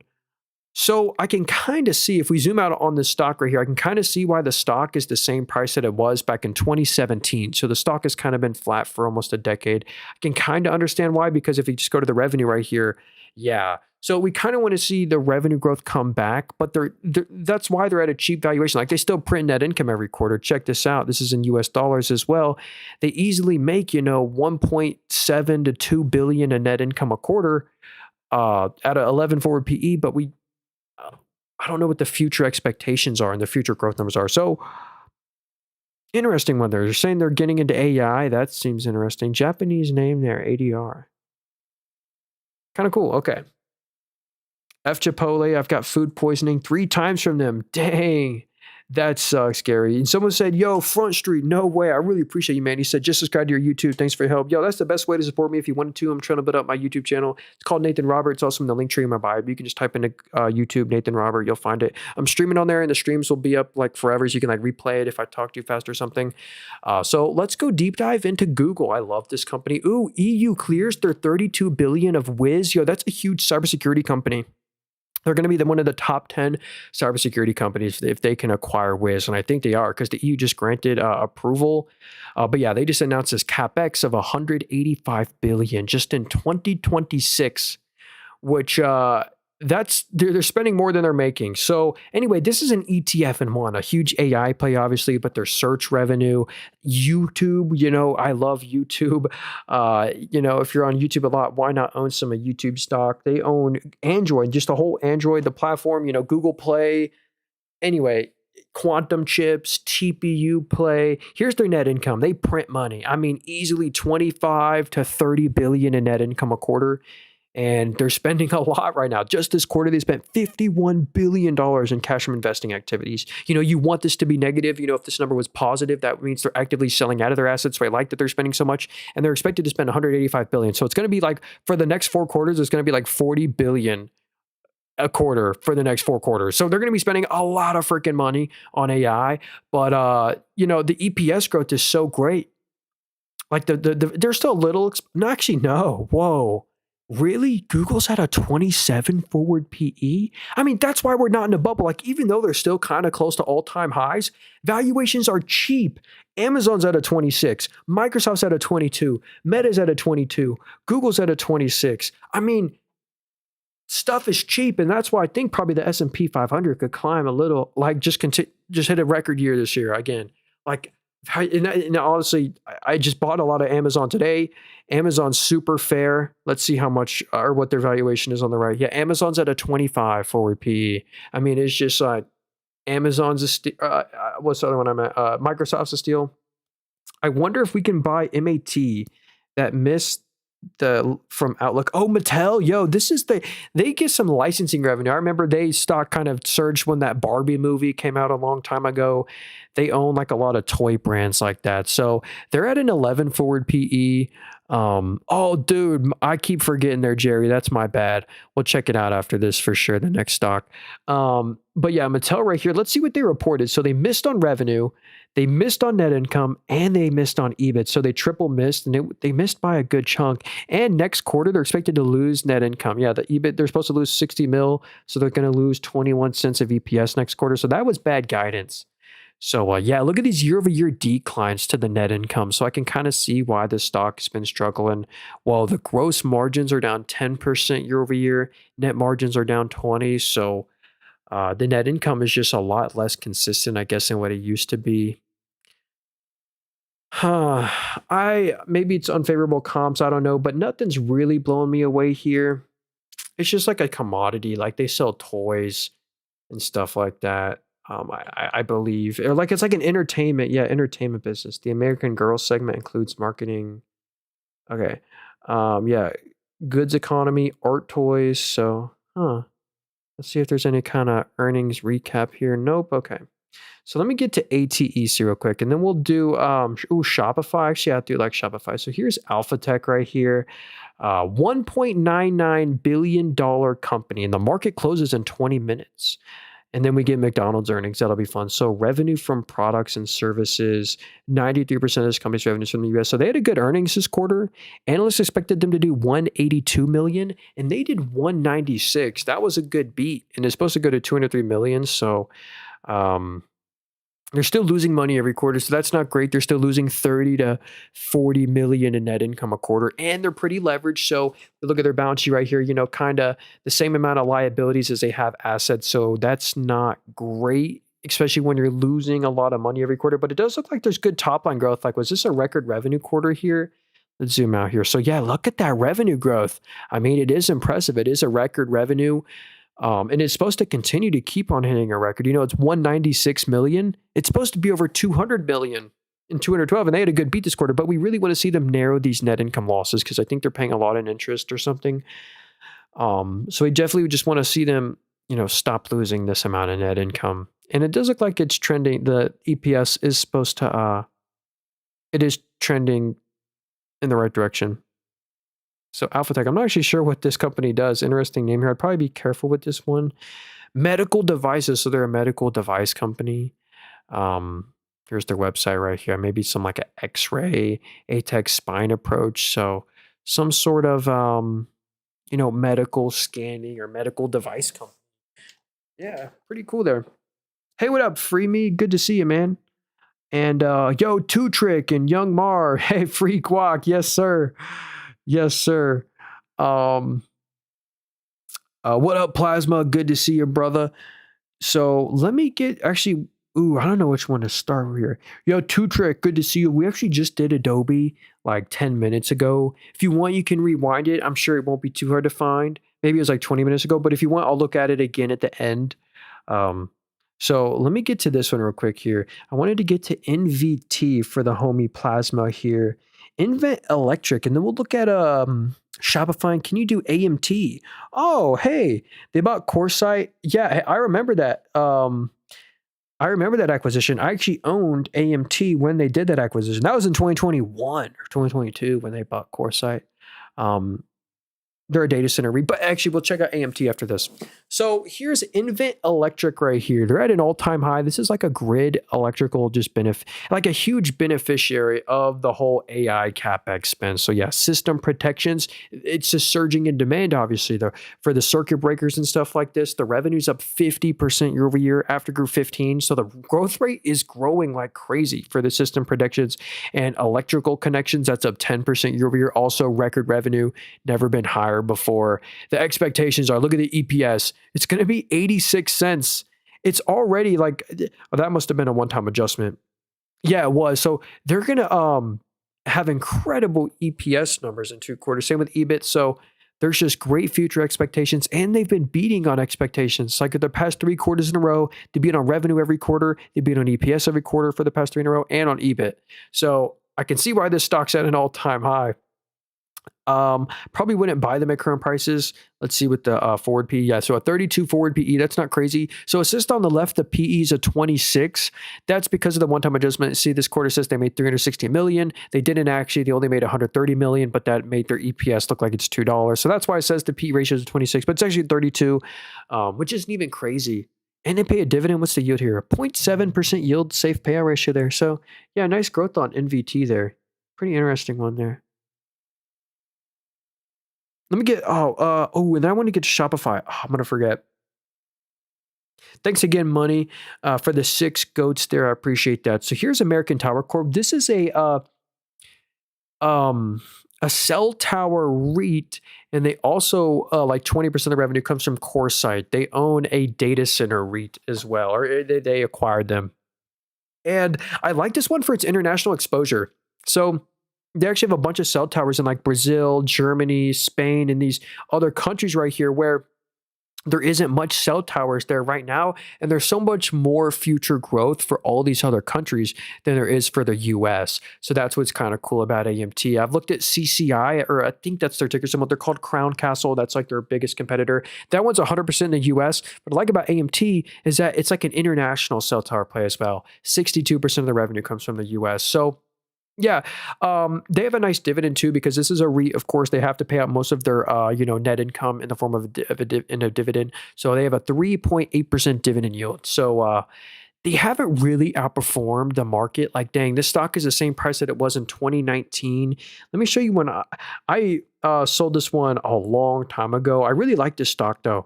I bought them right here. Let's see if I can look at the buy order. So this was it's like in 2021, but then I ended up like selling out of AMT up here like 220 or so. I don't remember, but actually I do like them. I've done a lot of research on them. Phones, like for other countries now, phones are so cheap now. Like for like the older model phones, like getting a phone has been like more accessible than ever. These other countries are getting phones. Like they have this whole, like it shows each country's growth. Like I actually do like AMT for as a cell tower play. I've actually done multiple YouTube videos about them. Actually, I think for some reason, one of my like top 10 most popular videos is a whole deep dive on AMT, I think. But it's like a 2-year-old video. I might have taken it down. I don't remember. Let me do Shopify. So Shopify, this is a great e-commerce play, but they're expensive. They're like, even on the dip, they're really expensive, but this is a quality growth name, in my opinion, not financial advice. You should put on your watch list. Let's see.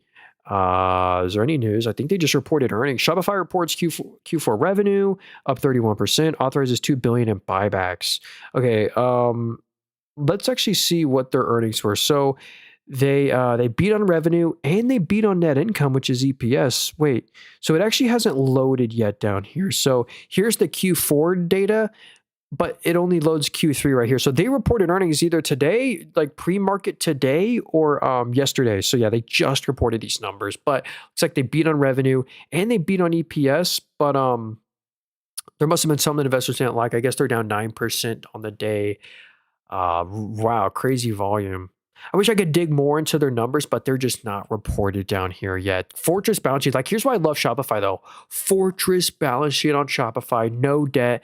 Think they're a Canadian company. I think they're the largest Canadian company. I don't know, but the incredible revenue growth. I mean, that's what you want to see and trust for a high growth, high PE, name. You just want to see the revenue continue to hit a new record every year, every quarter. I used to have a Shopify store. I paid for their highest tier subscription. And even if you pay for their highest tier subscription, you still have to pay them 0.25% of every sale. So they basically collect royalties every time something's sold. Mr. Beast, there's a lot of Shopify ads. He has all his websites on Shopify and stuff. So, oh yeah, what up, Given? Bro, market's been a horrible year. Yeah, these software names have specifically been struggling. Are there any China stocks you like, or do you avoid those? I really like Tencent. That's the best Chinese stock of all time. If I had to pick one, I'd pick that one. Tencent. Actually, I'll deep dive into them after this or in a minute here. So, and then we'll get to let me get to PGY, then we'll do Hood and APH and some of these other names. Sorry if I missed some, I apologize. But here's Pagaya Technologies, or I don't know how you pronounce it, but they just reported earnings. I think they're down 6% on the day. They're a software name. I actually really like this name. I don't know what they reported. So they did actually miss on their revenue. So that's not great. They expected 349. They only did 334, but they beat on EPS. Yo, that's what I've been saying. The margin expansion on this company is crazy. Was this Q4? Okay. So unfortunately they just reported earnings today as well. So we don't have this Q4 earnings report loaded down here yet, but here's the Q3 numbers before today. Here's all the numbers we saw before today. Here's why I've historically liked this company. Great revenue growth, record revenue this quarter, and not just record revenue, but record profits. Here's their before tax number. They had a little one-time adjustment to their net income. So this is why we're looking at the before tax number, basically before tax, before interest number. It was incredible in Q3. Again, I don't know what Q4's is, but Q3 was incredible, I will say. So yeah, they really are now profitable. So they should have a forward PE, and it's probably way lower. Oh, whoa, an 8 forward PE. That is cheap. That's like really cheap. Okay, wow. That's one to look into to buying potentially at a 52-week low. That's like a really cheap valuation. I guess the cheap can get cheaper. I can't believe an 8 forward PE. That's kind of crazy. Okay, what did I want to get at next here? Oh yeah, Tencent really quickly, and then we'll get to APH and some of these other names. Can you do Celsius? Yeah, David, we'll do Celsius too.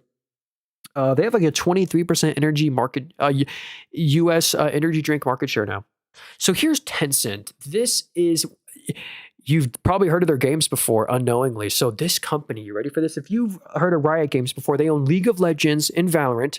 They own Supercell. So if you heard of Clash of Clans, Clash Royale, Payday, Boom Beach, all those games, they own all that. They own 49% of Epic Games. So Epic Games owns Fortnite, huge franchise there, 49% of it. They also own fully PUBG, PUBG Mobile, and so many other games. And that's just a small part of their business. They own 10% of Reddit, 10% of Snapchat, 10% of Pinterest, 10%. They own so many stakes in so many great US companies. 10% of Futu.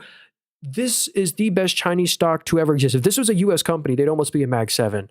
I'm actually potentially maybe looking into buying this company. They're fair at an 18 forward PE. We've converted the currency from Chinese yen or Chinese yuan to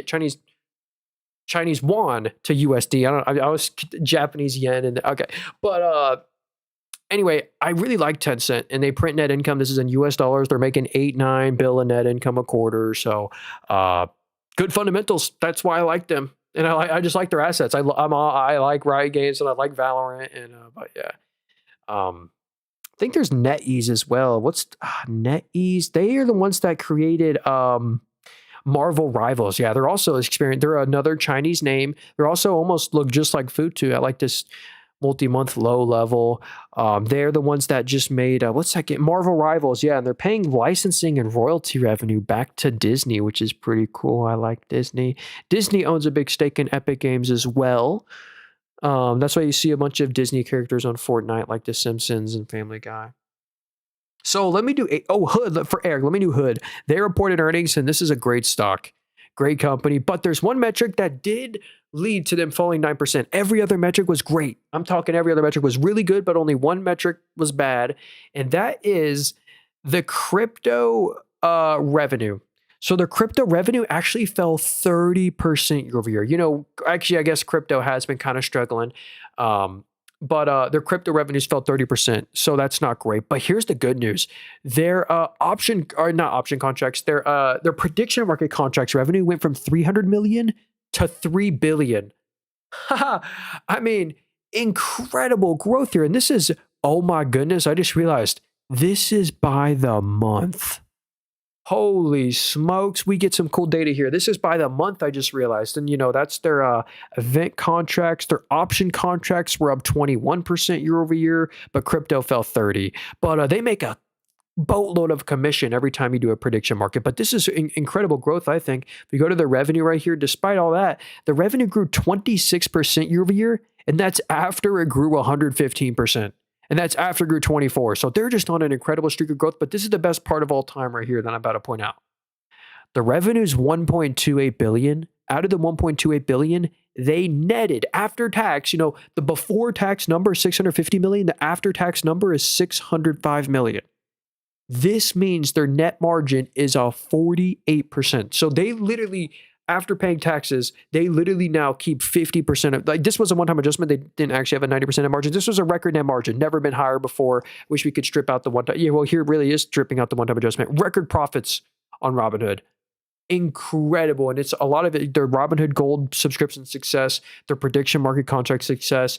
And Weeble is kind of copying what Robinhood's doing. So I'm a shareholder of Weeble, Robinhood, and Moomoo, which is Futu right here. All three of these apps, you see, I'm a shareholder. I'm a shareholder of Weeble. I'm a shareholder of Robinhood. I use Robinhood. I use Weeble. I use Moomoo. I own I own the stocks of all three of these brokerages right here because I love the picks and shovels play. Every time you just do a contract or something, they just take a little commission. So, yeah, and Weeble is doing that now too. Dang, our Weeble portfolio is not doing too well. We're down 2%. UiPath is down 10, Dave 8, Reddit 7. Yeah, I own Robinhood down 9. Zoinks. Okay, let's do some more here. Oh yeah, APH. This is one I just bought. I'm actually thinking about buying another share. Hey, we'll try and get to Iris Energy too. So Amphenol stock, where they're actually positive on the day. That's crazy. So we bought a share a couple days ago at 120. It was just too good of a deal back then. They were at like a 28 forward PE. I just couldn't pass it up. I've kind of been dollar cost averaging into this one. The valuation is still a little high, but it's really not crazy high. Like a 31 forward PE. I think this can stretch up a little higher as well. So if I was a shareholder, and I am, I certainly would not be trimming or dollar cost averaging. And I'm up over 100% on my shares. My cost basis is down here at, $69. I'm not trimming or selling a single share. I'm actually raising my cost basis by buying shares up here because I still like the valuation. I'm trying to build on my quantity of shares here because this is a huge, huge, pure AI beneficiary, the CapEx. I think their number one customer is NVIDIA, then Google. They supply the copper cables, optic fiber cables for Google's TPUs and NVIDIA's products like NVIDIA's GPUs and the NVIDIA NVLink spine products and stuff like that. So this is just reflected in the business. Check this out. The revenue grew 49. Incredible just sales growth, organic revenue growth of 49%. So the revenue's up 49 and the profits, the net income is up 83. Actually, I should look at the net income. The net income's up by 60. The most net income they've ever made by far. They're the most profitable they've ever been. I'm talking like this is all AI data center demand. So we can see the free cash flow as well, record free cash flow. And this isn't the operating cash flow. This is a free cash flow that is retained. So that's why they actually just acquired a company called CommScope. And CommScope is going to add 5 cents of EPS every quarter for the rest of the time to their EPS, which is crazy. It's an EPS accretive thing. So anyway, I really like this one. We can see, communication solutions that grew 96% year over year. I mean, just nuts. And then harsh environment solutions, that grew 27%. They're in aerospace and defense play too with Textron acquisition. They sell to the military, the Air Force, the aerospace industry. And then also interconnect and sensor systems, obviously in demand too, up 19%. So just great numbers on APH, a great quality name, AI beneficiary. They're also known as like the nervous system of AI. Morningstar gives them a 4-star wide economic moat here. Incredible patents too. So yeah. Yeah, sticky customers. So, okay. Anyway, Amphenol, great stock. just have been buying a little more than what I bought today. A bunch of, if y'all were wondering, I bought a ton of Amazon, or I bought $1,200 of Amazon. I bought 6 shares of Amazon at 204 today. I'm down slightly on. It's lower than where I bought it today. So, all right, let's look at a few more here. What happened to PGI? Did they make a profit? I don't know. I didn't see their most recent quarter because they just reported it, but I believe they should be making. They were really profitable the quarters before. So Iris Energy right here, real quickly. This is a data center play. This one, I don't love the super long-term outlook here because what does this company do? They basically just own a bunch of GPUs in a data center. So it's one of the data center stocks.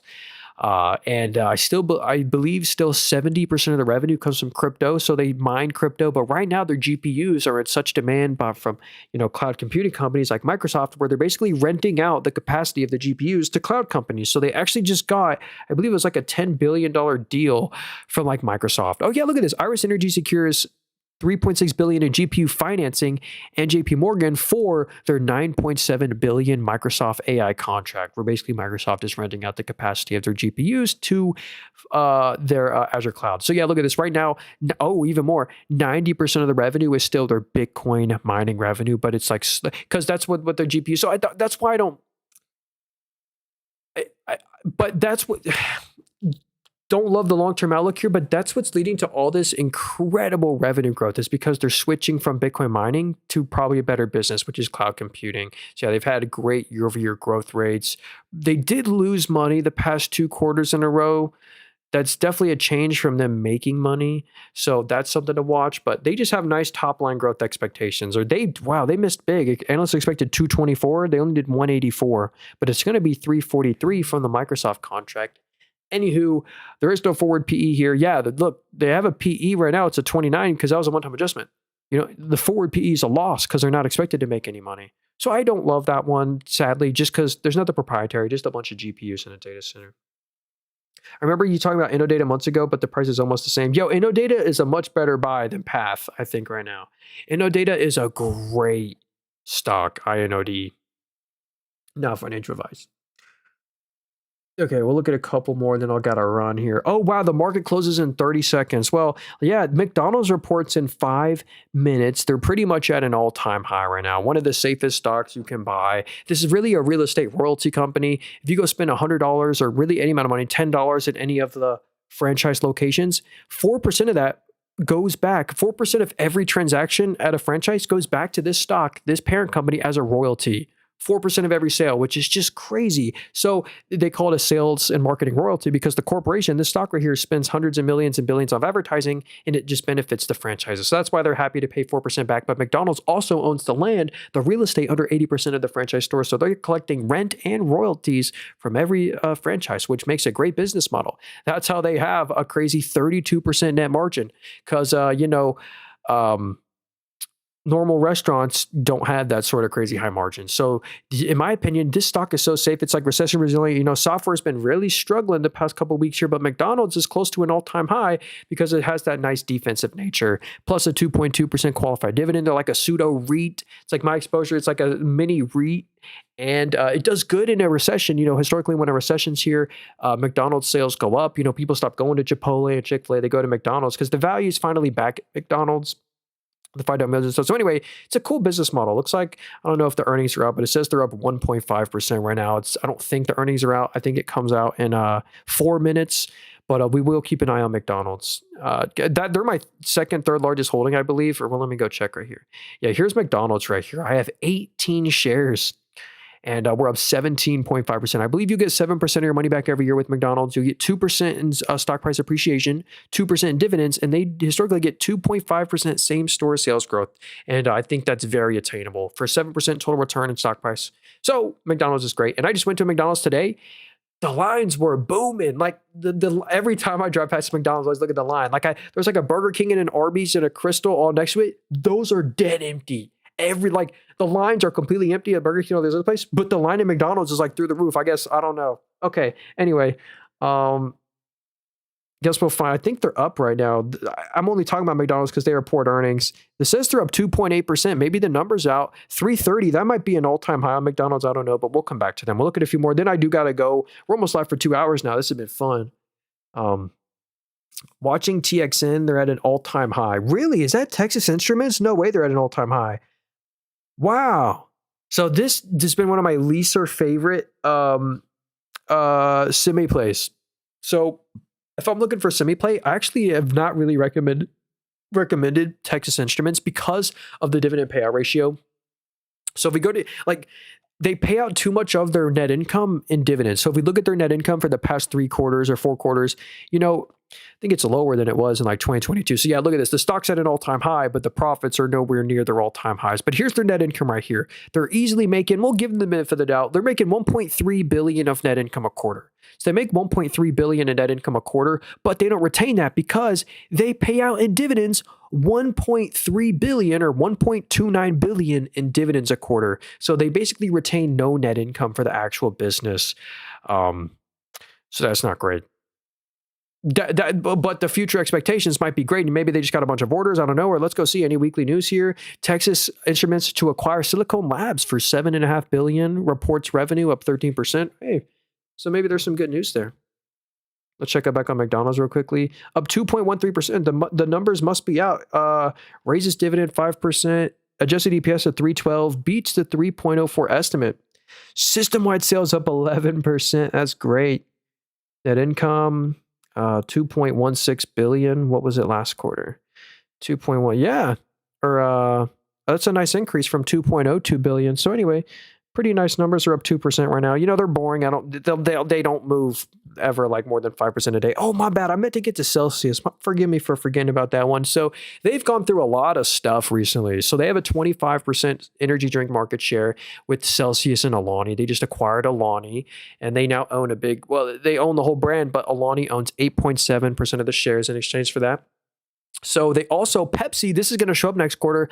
Pepsi also owns 8% of the shares because Pepsi is agreeing to do the distribution hub and like bottling for Celsius now for Alani. And that's going to really lower their cost. So their net income was negative 61 million total one-time adjustment. You really look at the operating profit, which was a record this quarter. And then one of the reasons why the revenue has been so growthy these past couple quarters is because they just acquired Alani. And another huge tailwind is going to be Rockstar Beverage. So Pepsi, in exchange for doing all this distribution for them and taking an 8% stake, they're also giving Celsius Rockstar. I think it was sort of Rockstar Energy. So that's, I like Celsius as like a mini Monster because Monster's like, I can't believe it. Monster Energy has just been crushing the market every year. It's just one of the best stocks ever. And they just, boring energy drinks and maybe Celsius could be like the second best play here. And their cost and margins should only go up with this new Pepsi deal. So anyway, they're the same price as they were back in 2023. I do like they really are making now. They should be making like 150 million. Or probably like 130 mil in net income a quarter. So that's 500 mil a year. So forward PE, they say is a 32. That's not crazy. 32 forward PE. I think it might actually be slightly cheaper, right? On my own numbers. So actually, I wouldn't be selling out of Celsius. I see how everyone like drinking Alani. Or it's like really popular now. Steven said Datadog. Yeah, this is a big software name. Wow, they had a great day. So they reported earnings. So yeah, the stock gapped up from 114 to 127. I'm sure they'd maybe be up a little bit more if it weren't for the whole software sell-off. Let's see what they reported. So good beat. Analysts expected 918. They did 950. So they beat on revenue, beat on EPS, and on EBIT. So it really was a triple beat quarter for them. Revenue's up 29 after 25. So record revenue. That's the kind of growth you want to see for a high PE stock. It looks like they're not really profitable yet. Or look at that. They are profitable. Yeah. They're not super profitable. It's kind of a little choppy, but I do like that they're making that income, but it's not much. So where their forward PE is still it's going from a 400 to a 300. Still really expensive. I don't know if it probably is still expensive. There's like, I don't know. This is like a cybersecurity name. I almost think like other software stocks might be better to buy the dip on than Datadog, but it looks like they have great numbers. Bro, this is so entertaining. Found your live on YouTube. Keep it up. Hey, thanks, Wavy. Hey, I'd appreciate if y'all want to support me. Watch the stream from YouTube. Because TikTok, they removed my stream from For You page eligibility. So that's why the viewers just have been spiraling down, sadly. No new people can find the stream, but that's okay. TikTok doesn't like me. Okay. We'll look at one or two more, then I gotta run. Like AMG as well, good trend growth. What is AMG actually? I haven't heard of that one, I don't think. Um, hmm. AMG, if it's not gonna, but Wingstop is jam-packed too. Do they have a stock? Yo, Narc. Heck yeah, Wingstop has a stock. Check this out, actually. They have copied McDonald's successful business model. They're expensive. That's why the stock looks way more volatile than a McDonald's, but they're not doing like the dumb Wendy's franchise. So look at this. They collect royalty revenue like from the franchise stores. They do just like McDonald's does. So they franchise out these stores, and then all the stores pay back a percent of their revenue in the forms of royalties back to Wingstop. And then they also have their company-owned restaurant that's 19% of the revenue. But I like how the bulk of the revenue is their royalty revenue.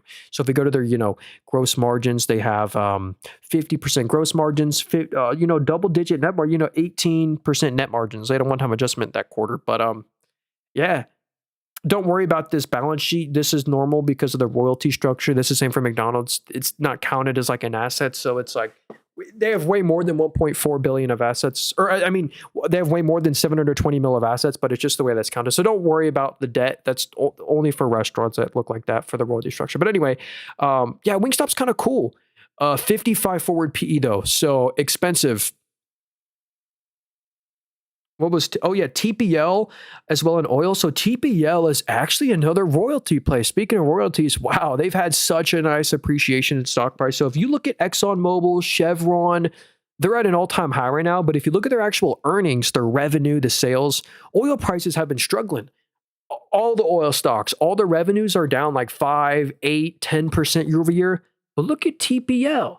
Their revenue is up 17% year over year in all the past 4 quarters in a row. It's up nearly double digits every quarter, when the past 4 quarters for a lot of the oil stocks, they've been down. So one of the reasons is TPL is actually a royalty play. They have 85% gross margins and 60% net margins. That's because they're not a typical oil and gas stock. They basically own a bunch of land in Texas, and they lease it out, and they collect royalties on all the water and oil found. So they have a fortress balance sheet, no debt at all, no debt, lots of cash, and making 100+ mil of net income a quarter. Very impressive numbers here. So I can see why TPL is done so good. I believe they just also got added into the S&P 500. Expensive though, 55 forward PE. They're not like cheap like an oil stock, but in terms of PE, but that's because they're different. They're a royalty play. It's a little different, kind of cool. Yeah, let me check on McDonald's again real quick. How are they doing after hours? McDonald's is up 2.10%, not too shabby, to 330. That might be an all-time high. I don't know, but good to see. I'll deep dive into their numbers later. All right, well, look, JCI stock. What's that one? JCI. AppLovin dropping. Did they report earnings today? Actually, let me do something really quickly. This is gonna look weird for a second, but give me a minute here. So yeah, nothing's up after hours. So yeah, AppLovin's down 9. Dang. Okay, you're right. AppLovin is down. Here's kind of my watch list right here on the day. Or actually, let me go to the all stocks here. Oh yeah, MSA is a cool new stock I put on my watch list. I think they're very cool. Dang, Vertiv's up 25% on the day. That's interesting. But yeah, a lot of software names like Rapid7, Cybersecurities down 29, Unity's. Yeah, so Unity and AppLovin are down bad today. Unity's down a lot more. Astera Labs is down 20 after a huge Amazon bulk deal, lowering their margin, which is still like, what are they going to do? Like, not accept the free money from the Amazon deal? Like, it's free money, but they have to lower the margin. Anyway, it doesn't matter. It's better than not taking the deal, in my opinion. Yeah, look at the software names. UiPath down 10. I own that one. RIP. Duolingo is down 10. Fubo 8. Robinhood 9. Dave 9. So yeah, Reddit 10. So yeah, here's my portfolio down 2.13%. So RP. So here's Johnson Control at an all-time high today. Another one of these like AI beneficiaries from the huge CapEx spend of the Mag 7. So let's see what they do. Products and systems and services. So let's see. US is 60% of the revenue. Let's see what the revenue growth is. So the sales are up 6. So it's kind of low single or mid single digits, 6% to 3%. But the net income's up more. Net income's up 16. So they have margin expansion. So check out that bottom line. Yeah. Actually, let me look at the non-adjusted numbers. Yeah. Profits are up good year over year, 61%. So they really are making like 600 to 700 million of net income a quarter. So the forward PE is at 29. Yeah, not too shabby. Because of that one-time adjustment, it says the PE right now is a 26, but forward PE is a 29. That's not crazy expensive. A 1% dividend. So you buy it right now, you still get 1% of your dividend. So, oh, they're actually headquartered in Ireland. Okay, so they're headquartered in Ireland. So they do fire detection and suppression, security, HVAC equipment, building automation and controls, industrial refrigeration, smart home, retail, energy storage, batteries. So kind of cool. Johnson Control, just like a kind of, well, that's weird. I don't know if that's like stock split, but it says it's the same price that it was in 1999. But anyway, can see why they've done so great the past year. They really do make a lot of money. So is Subway publicly traded? They might be owned under QSR, or I'm thinking of like Jimmy John. So here's ticker symbol QSR. They own Burger King, and yeah, here's Burger King. Oh yeah, Firehouse Subs. Okay, I don't know if Subway is, but here's Firehouse Subs, arguably better than or is it Jimmy? You know, I haven't been to any of those places in a real long time. But yeah, they own Popeyes, Burger King, Firehouse Subs, QSR. There's also Yum Brands. This one actually fun story here. This used to be owned by Pepsi. If anyone's heard, well, I bet everyone's heard of these brands before. KFC and Taco Bell. They used to be, this stock and all these restaurants used to be owned by Pepsi, but then Pepsi spun it off, but they have a lifetime contract where Yum Brands can only serve Pepsi products. That's why you always see the Mountain Dew, Baja Blast, and Pepsi products all in KFCs and Taco Bells, and I guess Pizza Hut as well. So yeah, I really like Taco Bell. That's like the next best value after McDonald's, and they do make net income as well. They've also done the successful franchise model versus like a Wendy's. Wendy's is corporate owned, and look at their stock. Ooh, that's not too good. Wendy's, 2008 dip, lower than they were in the year 1997. Same with Jack in the Box. It's not just like some of these names, it's just like all of them. Jack in the Box, same price as they were in 2006. That's a pretty insane fall. CRBL. And Red Robin. Y'all don't want to see Red Robin. Or is it CBRL? Yeah, Cracker Barrel Old Country Store. They are also the same price as they were in 1998. So I think y'all kind of get the point here. McDonald's is the one I'd pick. McDonald's or Yum Brands. Those are my two best picks. There's just safe names. So is McDonald's still up? Let's see. Yeah. Oh, well, losing a little bit of gain. They're only up 1.39, but that's okay. They're a never sell, so I don't care what they do today. So anyway, that pretty much wraps up the stream. I hope you guys have a great rest of your day. We'll be live tomorrow. If y'all wanted the follow button, let me end with a quick portfolio update. Here's our Robinhood account. We're down 0.32% of the day. We're going up slightly after hours from McDonald's, but I guess we'll see if that holds. It's only up 1.35%, but that's okay. Year to date, we're up 1.62%. The past year, we're up 12.7%, and then we have a Roth IRA. Roth IRA was up 1.4%, and year to date, it's not done too well. We're down 4.67%.